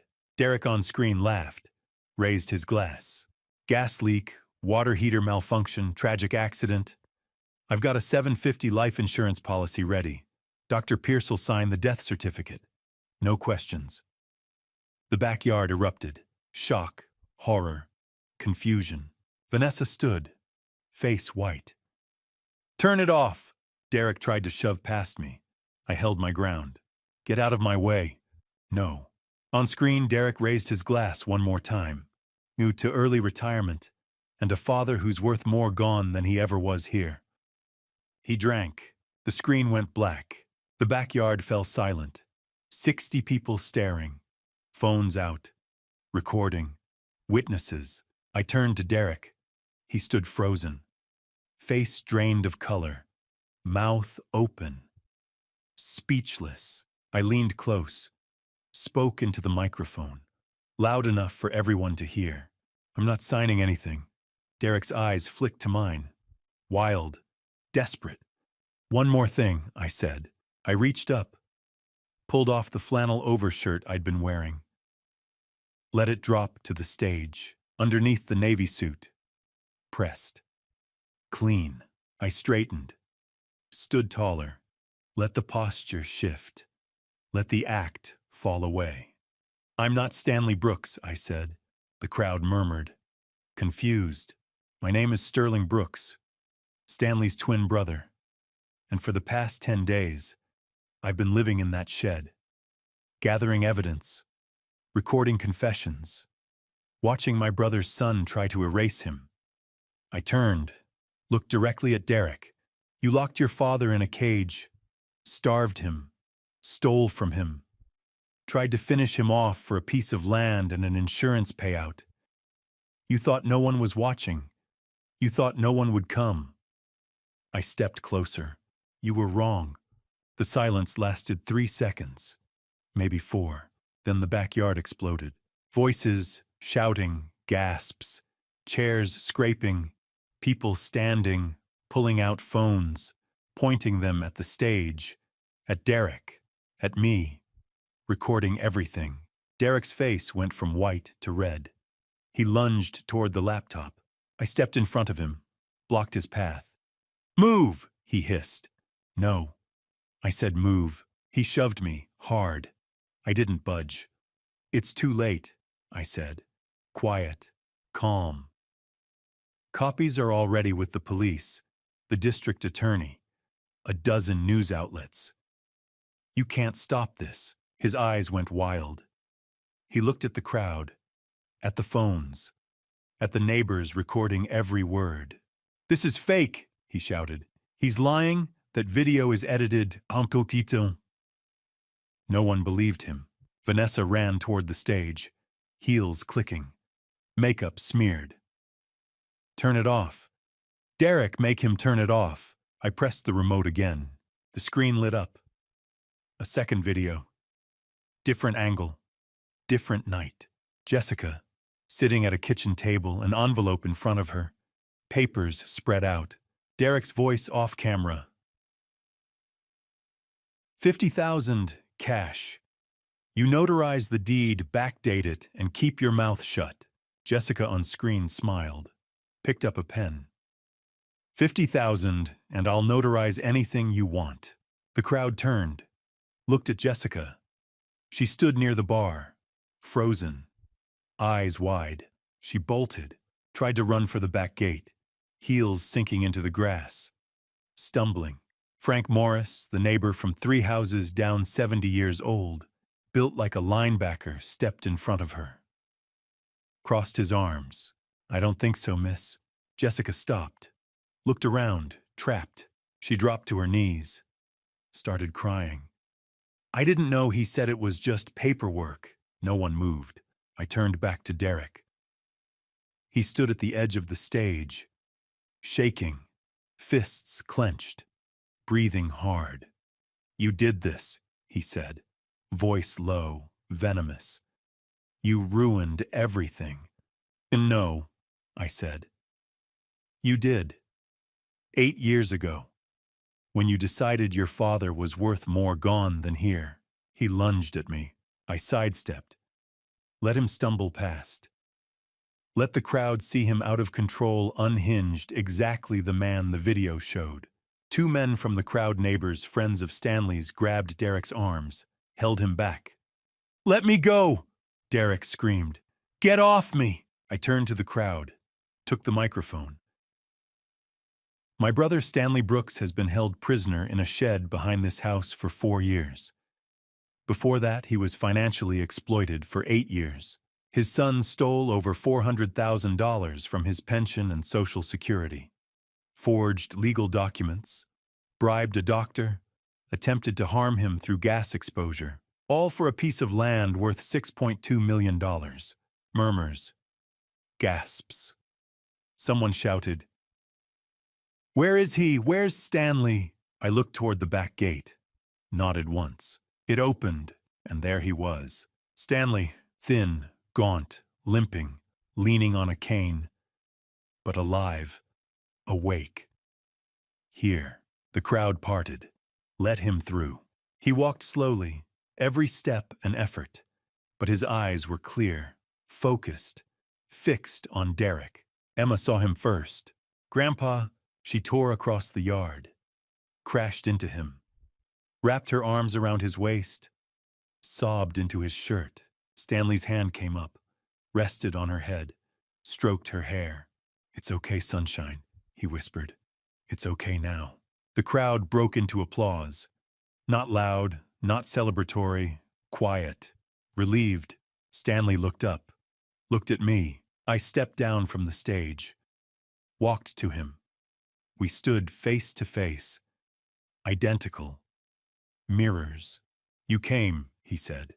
I told you I would. He smiled, faint, tired. Thank you. I pulled him into a hug, careful, gentle. He felt like he might break. You survived, I said. That's all you, not me. He held on, tight. Behind us, sirens wailed, growing louder. 2 police cars pulled up. Doors opened. Detective Sarah Morgan stepped out. Mid-40s, sharp eyes, uniform pressed. She walked into the backyard, badge out. 3 officers behind her. Derek Brooks. Derek was still being held by the 2 neighbors.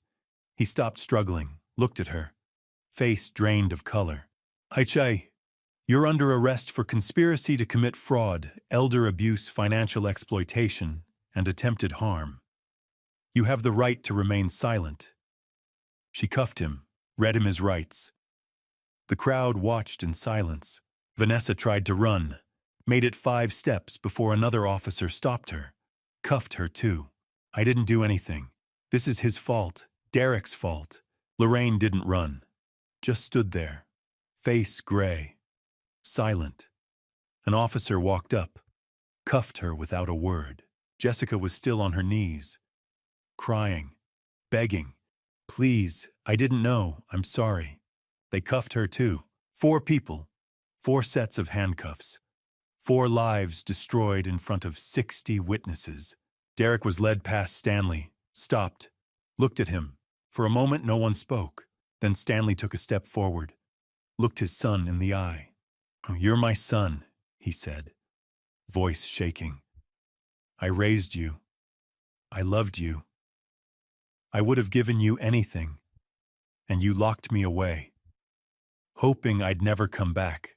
Derek's mouth opened, closed. No words came out. Stanley's voice broke. "Why?" Derek looked away. "Because you were in the way," he muttered. Stanley flinched, like he'd been hit. I stepped forward, put my hand on his shoulder. "What? That's enough," I said. The officer pulled Derek toward the car. He twisted back, looked at us. "You'll regret this. Both of you, I'll get out, The car door slammed, cut him off. Vanessa was shoved into the second car. Lorraine into the third. Jessica into the fourth. The sirens started up. The cars pulled away, disappeared down the street. The backyard went quiet. Mitchell Warren walked up to me, shook my hand. "Hell of a show," he said. "It wasn't a show." "I know. That's why it worked." He turned to Stanley. "Mr. Brooks, we need your statement, but it can wait until tomorrow." Stanley nodded, didn't speak, couldn't. Eleanor Whitmore pushed through the crowd, tears streaming. She took Stanley's hands. "I'm so sorry, I should have known." "It's not your fault," Stanley said softly. "I should have known." "No one knew, that's how he wanted it." She hugged him, careful. One by one, people came forward. Neighbors, friends, apologizing, crying, offering help. He thanked them, one by one, exhausted, overwhelmed. Emma never let go of his hand. I stood back, watched. Let him have this. Let him be seen. Let him be real again. Mitchell walked over. "You did good. We're not done yet." "No, but the hard part's over." I looked at Stanley, at Emma holding his hand, at the neighbors surrounding him, protecting him. "Yeah," I said, "it is." The next morning, the Millbrook police station smelled like burnt coffee and old paperwork. Stanley and I sat side by side in a small interview room, fluorescent lights buzzing overhead. My brother looked smaller than he had yesterday. Thinner, more fragile, like the weight of 8 years was finally catching up to him now that the adrenaline had worn off. Detective Sarah Morgan sat across from us, laptop open, recording device blinking red. Mitchell Warren stood by the window, briefcase on the table, USB drive in hand. "To Mr. Brooks," Detective Morgan said, looking at Stanley. "I need you to walk me through everything. Start with 2017. Stanley's hands trembled. I reached over and gripped his wrist. He glanced at me, took a breath, and began. "My wife Ruth passed away in March 2017. Cancer. After the funeral, Derek moved back in, said he wanted to help. Within a month, he'd taken my phone, changed the house number, cut off the internet. I couldn't call anyone, not even Sterling." Mitchell stepped forward. "We have bank records showing systematic diversion of funds beginning April 2017. Stanley's pension $2,400 a month and his Social Security benefits $1,850 a month were both rerouted to an account controlled by Derek Brooks." Detective Morgan typed rapidly. "That's over $4,000 a month. Ha'titiku. $41,000 a year," Mitchell said. "For 8 years. Total theft approximately $410,000. Stanley's voice cracked. "I didn't know. Derek told me the checks were being deposited. He gave me $20 a week for groceries, said the rest was going to taxes, medical bills, repairs." "And the confinement?" Morgan asked gently. 4 years ago, May 2021, Derek locked me in the shed.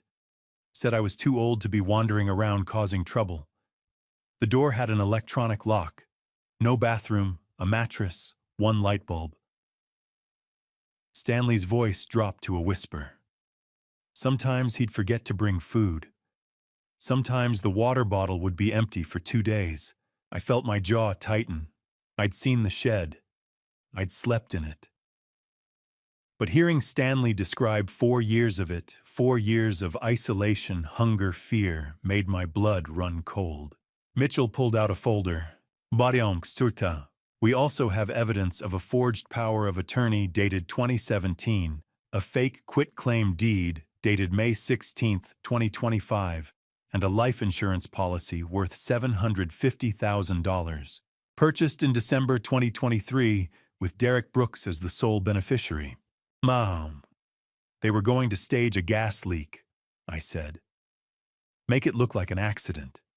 Collect the insurance and sell the land for $6.2 million. Detective Morgan's eyes hardened. We have the video confession. Derek Brooks, Richard Donovan discussions of a tragic accident timeline for a Mexican condo, the whole thing. She clicked her pen. Here's where we stand.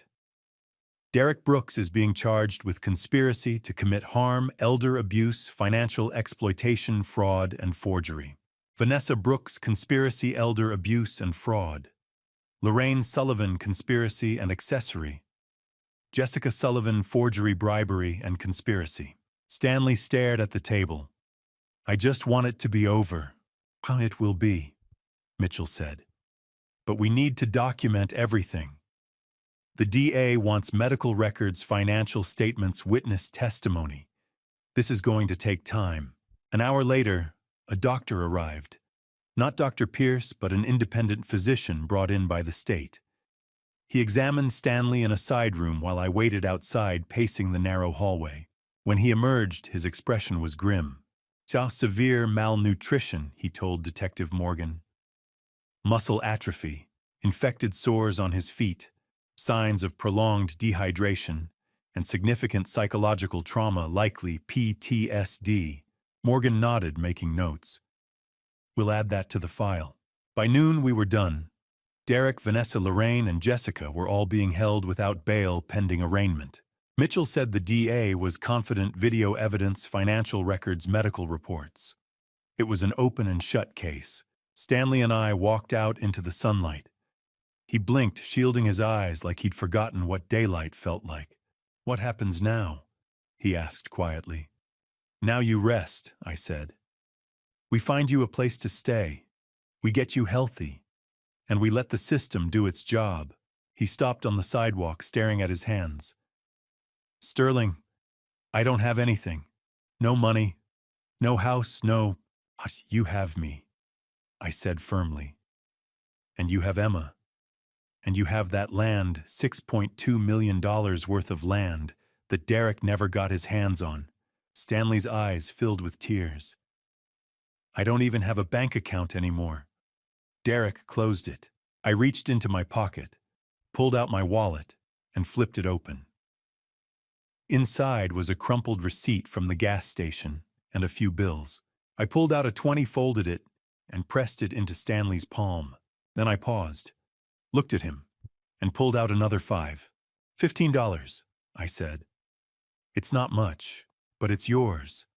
No one's taking it. No one's stealing it. It's a start. Stanley stared at the bills in his hand, his shoulders shaking. Then he laughed, a broken, breathless sound. $15, he whispered. After 8 years. $15. I put my arm around his shoulders. We'll get the rest back. Every penny. I promise. He nodded, clutching the money like it was a lifeline. As we walked toward my truck, I glanced back at the police station. Inside, Derek was sitting in a cell, facing decades in prison. Vanessa, Lorraine, Jessica, all of them trapped by their own greed. But out here in the sunlight, Stanley was free, and $15 had never felt like so much. A week after the arrests, Stanley and I stood in the living room of 342 Oakwood Drive garbage bags piled by the door. The house smelled like stale beer and cigarette smoke, years of Derek's occupation layered into the walls. Stanley moved slowly, methodically, picking up empty pizza boxes and crushed soda cans. He didn't say much. He didn't need to. Emma sat on the stairs watching us. She'd been quiet since the party. Not withdrawn exactly, just careful. Like she was still learning what it felt like to be safe.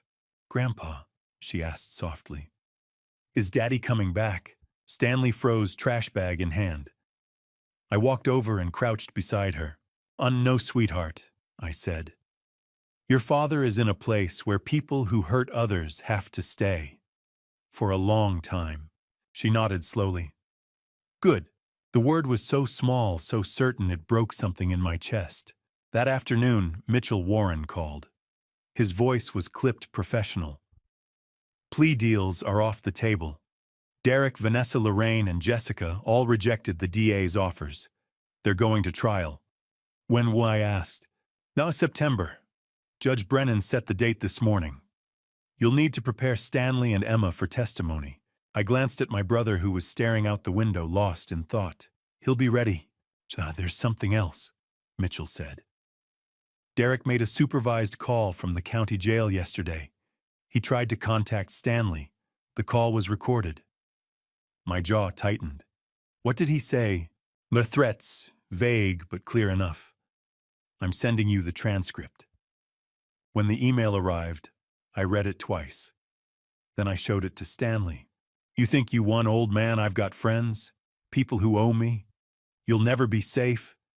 Neither will that little girl." Stanley's hands trembled as he read. "He's still trying to scare me. He's failing," I said. "Every word he just said is witness intimidation. We'll add it to the charges." Stanley looked at me, eyes hollow. "What if he's serious? What if he does have people? Then they'll go to jail too," I said firmly.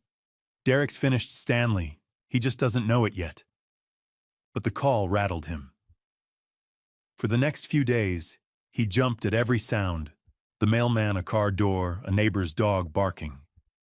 I installed new locks on the doors, set up a security camera by the porch. It wasn't much, but it helped. On June 3rd, everything exploded again. I was in the kitchen making sandwiches when I heard the doorbell.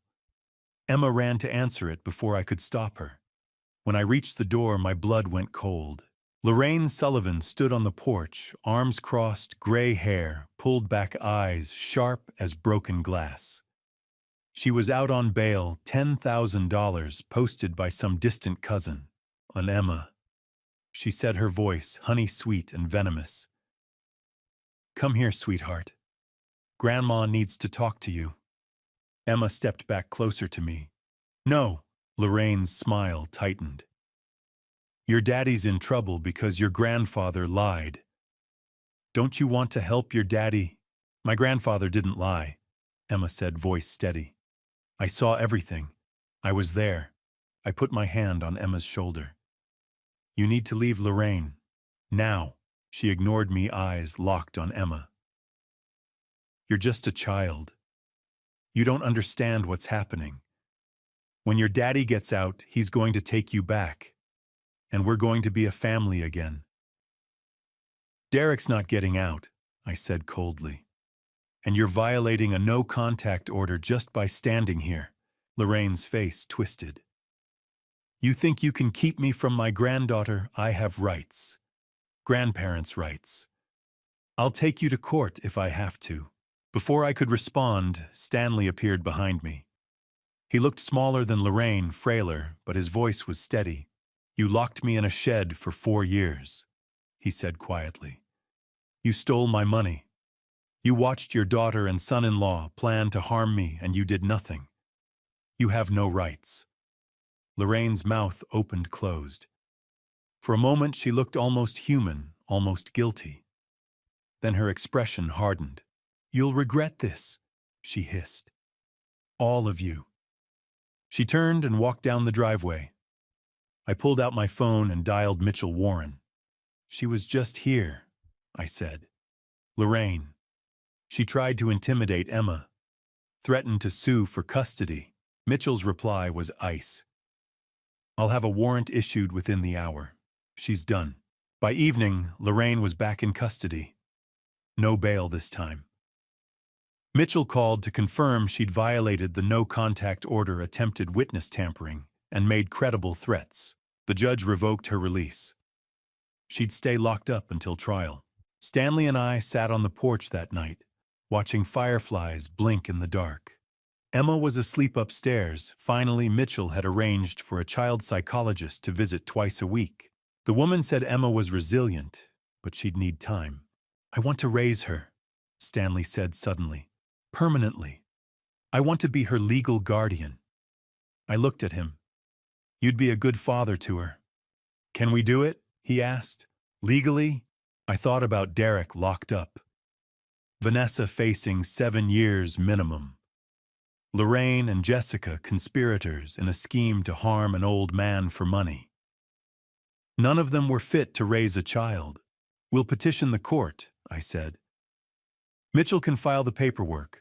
With Derek and Vanessa both facing prison time, you'll have a strong case. Stanley nodded, eyes distant. I just want her to be safe, to have a normal life. She will, I promised. We'll make sure of it. We sat in silence for a while. Then my phone buzzed. A text from Mitchell. Call me, it's urgent. I stepped inside, dialed him back. What's wrong? Mitchell's voice was calm, but I could hear the weight behind it. There's someone else with a claim to Emma. Someone who might complicate things. My stomach dropped. Who? Stanley's daughter, Linda. I went still. Linda, the daughter Stanley hadn't seen in 6 years. The daughter who'd left Emma with Derek and Vanessa and disappeared. She's alive, I asked. She is. And she just contacted my office. She wants custody of Emma. I closed my eyes, exhaled slowly. When? She's flying in next week.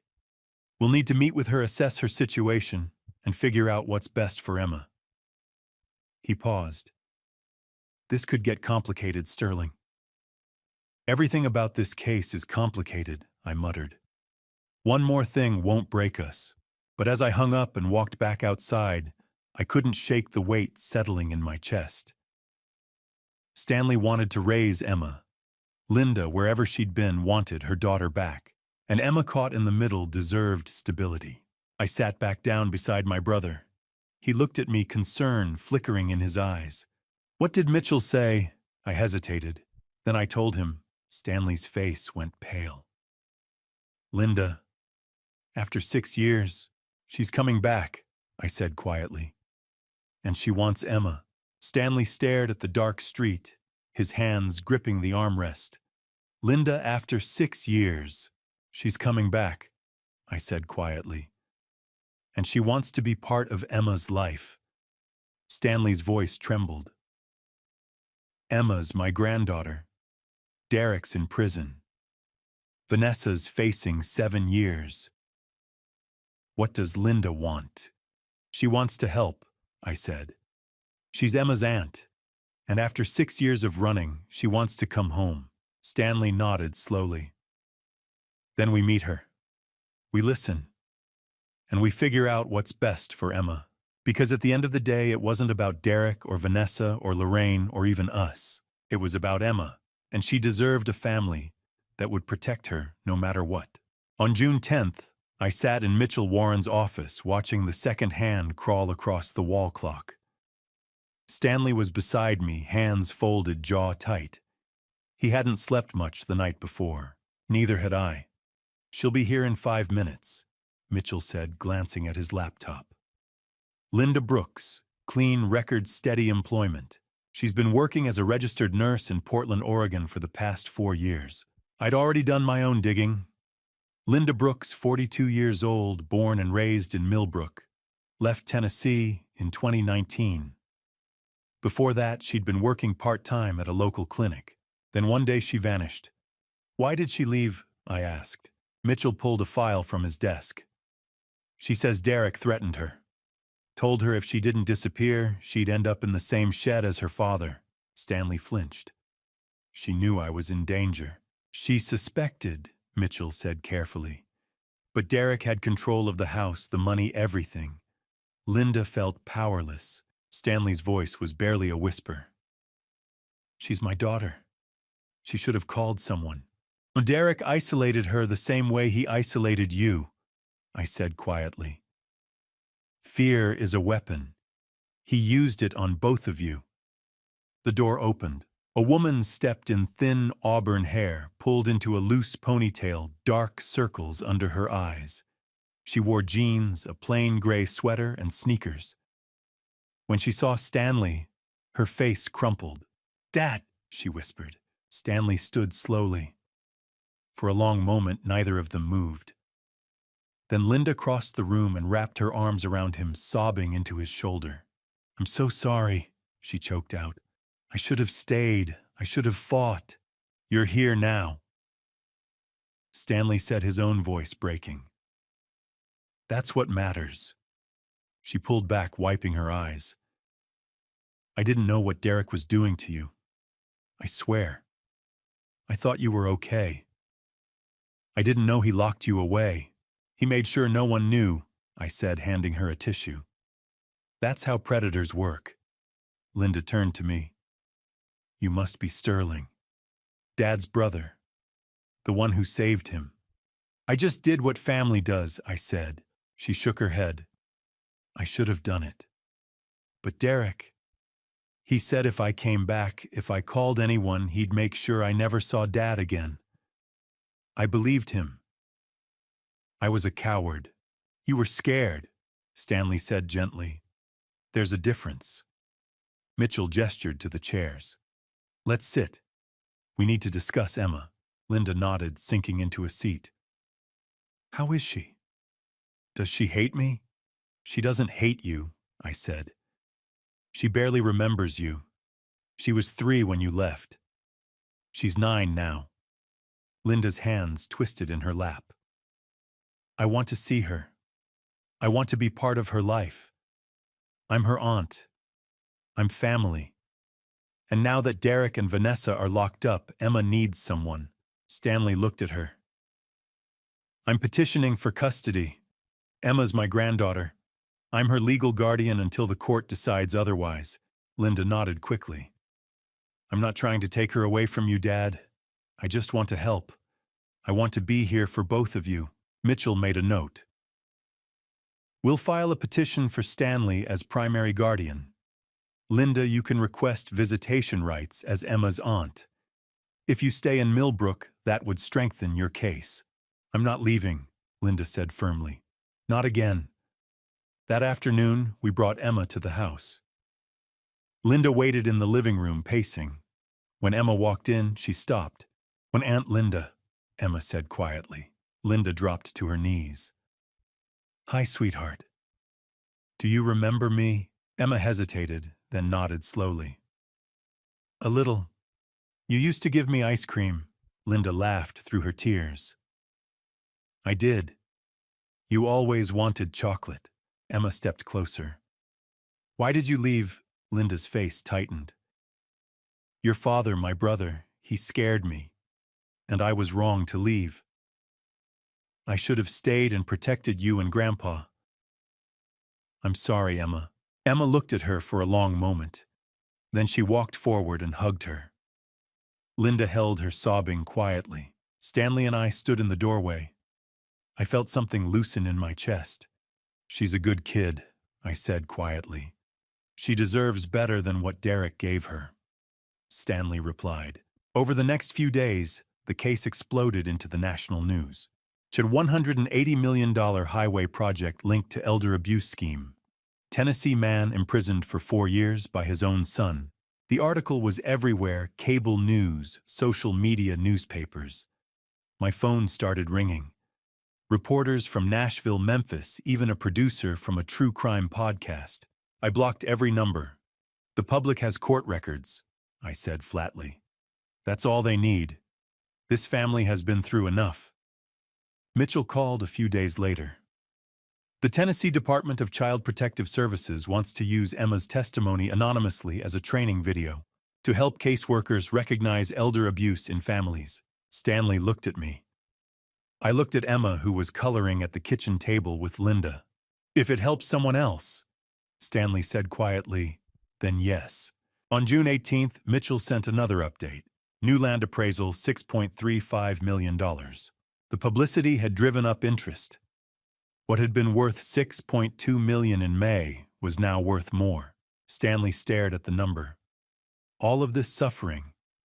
Over money. Over greed, I corrected. Money's just a tool. Derek weaponized it. The same day, we received notice from the court. Trial date, August 15th, 2025. Derek's new lawyer had filed a motion claiming entrapment. He argued that I'd illegally recorded Derek manipulated the situation and violated his rights by impersonating Stanley. Mitchell wasn't worried. Entrapment requires coercion. You didn't force Derek to commit a crime, you documented crimes he'd already committed. Judge Brennan will see through this.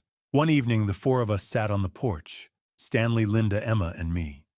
Fireflies blinked in the warm June air. Emma was leaning against Linda, half asleep. "What happens after the trial?" Linda asked quietly. "We sell the land," Stanley said.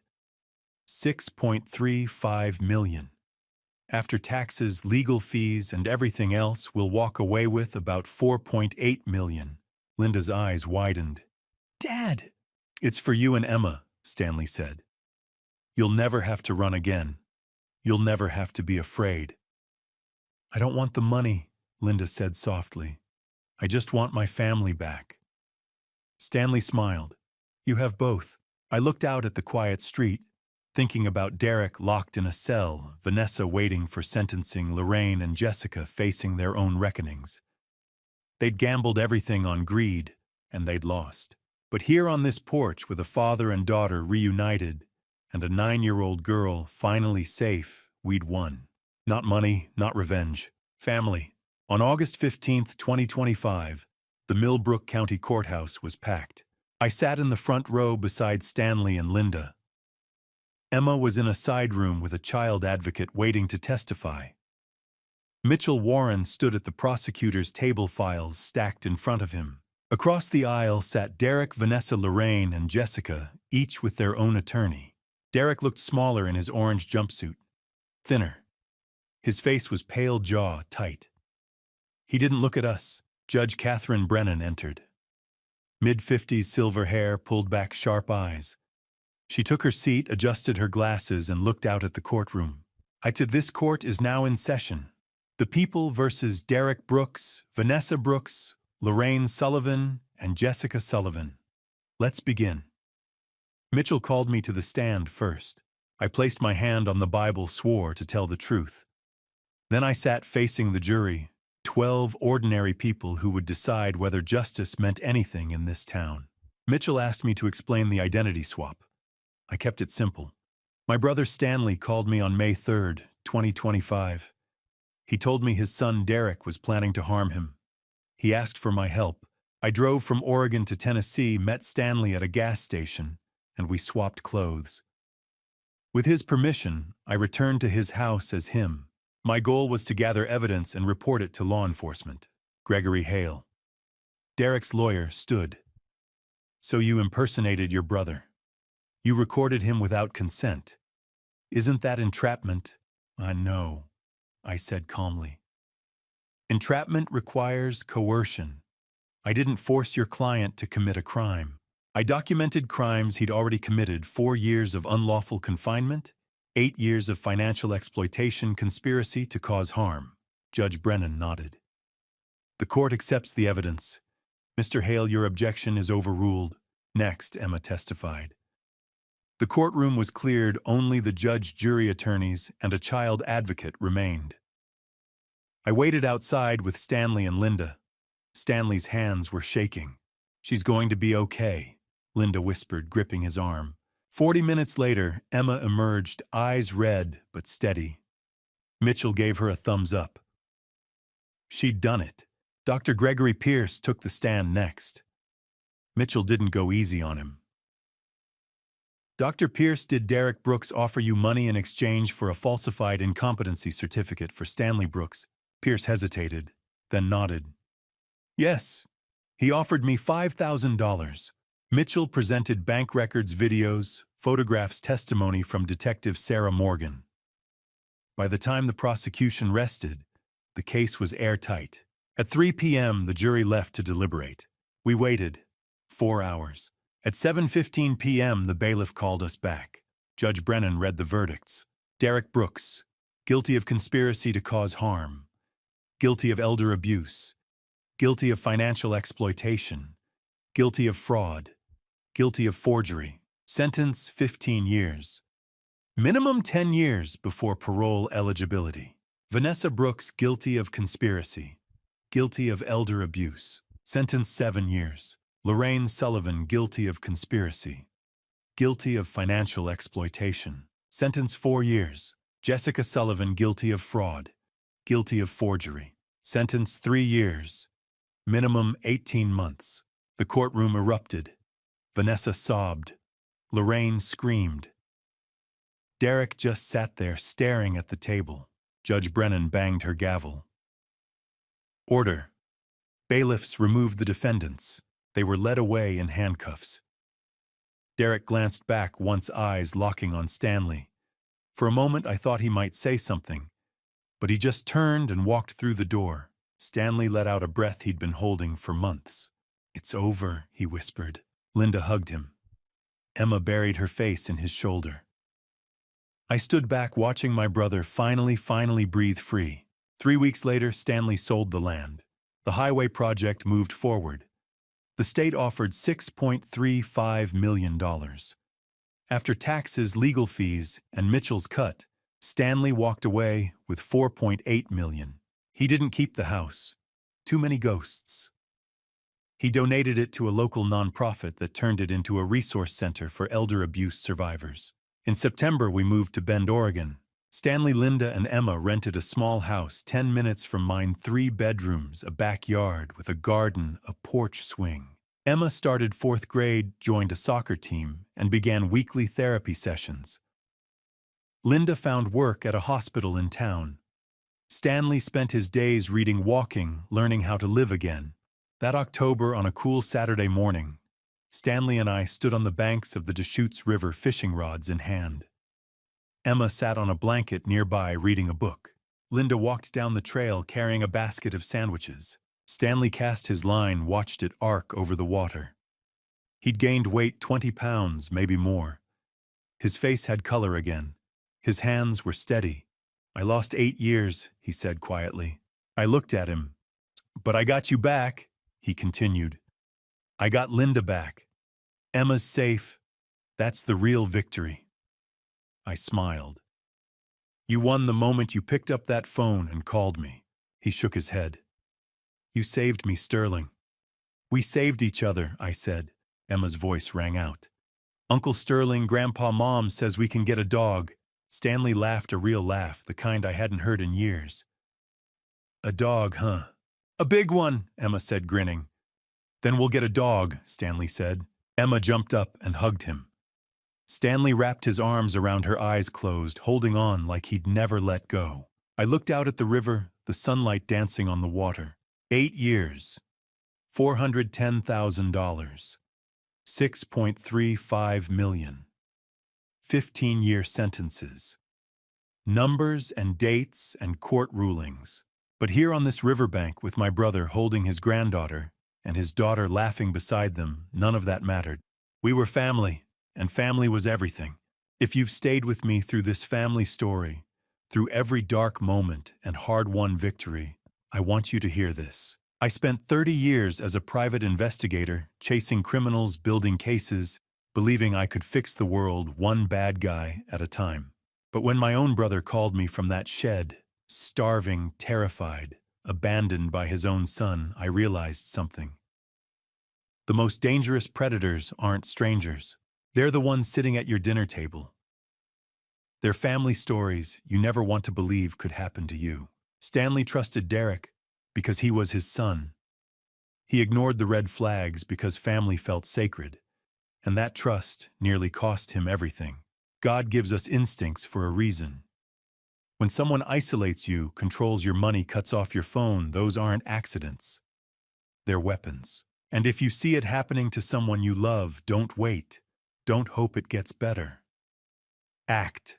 This dad revenge story isn't about me being a hero. It's about a man who waited too long to ask for help and a brother who almost arrived too late. Don't be like Stanley. Don't wait until you've lost 8 years. Don't be like me either. Don't let pride or distance keep you from the people who need you. Some call it justice. Some call it dad revenge. I call it survival. Because when the system moves too slow and the danger is too real, sometimes, the only way to protect your family is to step into the fire yourself. If this family story reminded you of someone, a parent, a grandparent, a neighbor, reach out, check on them.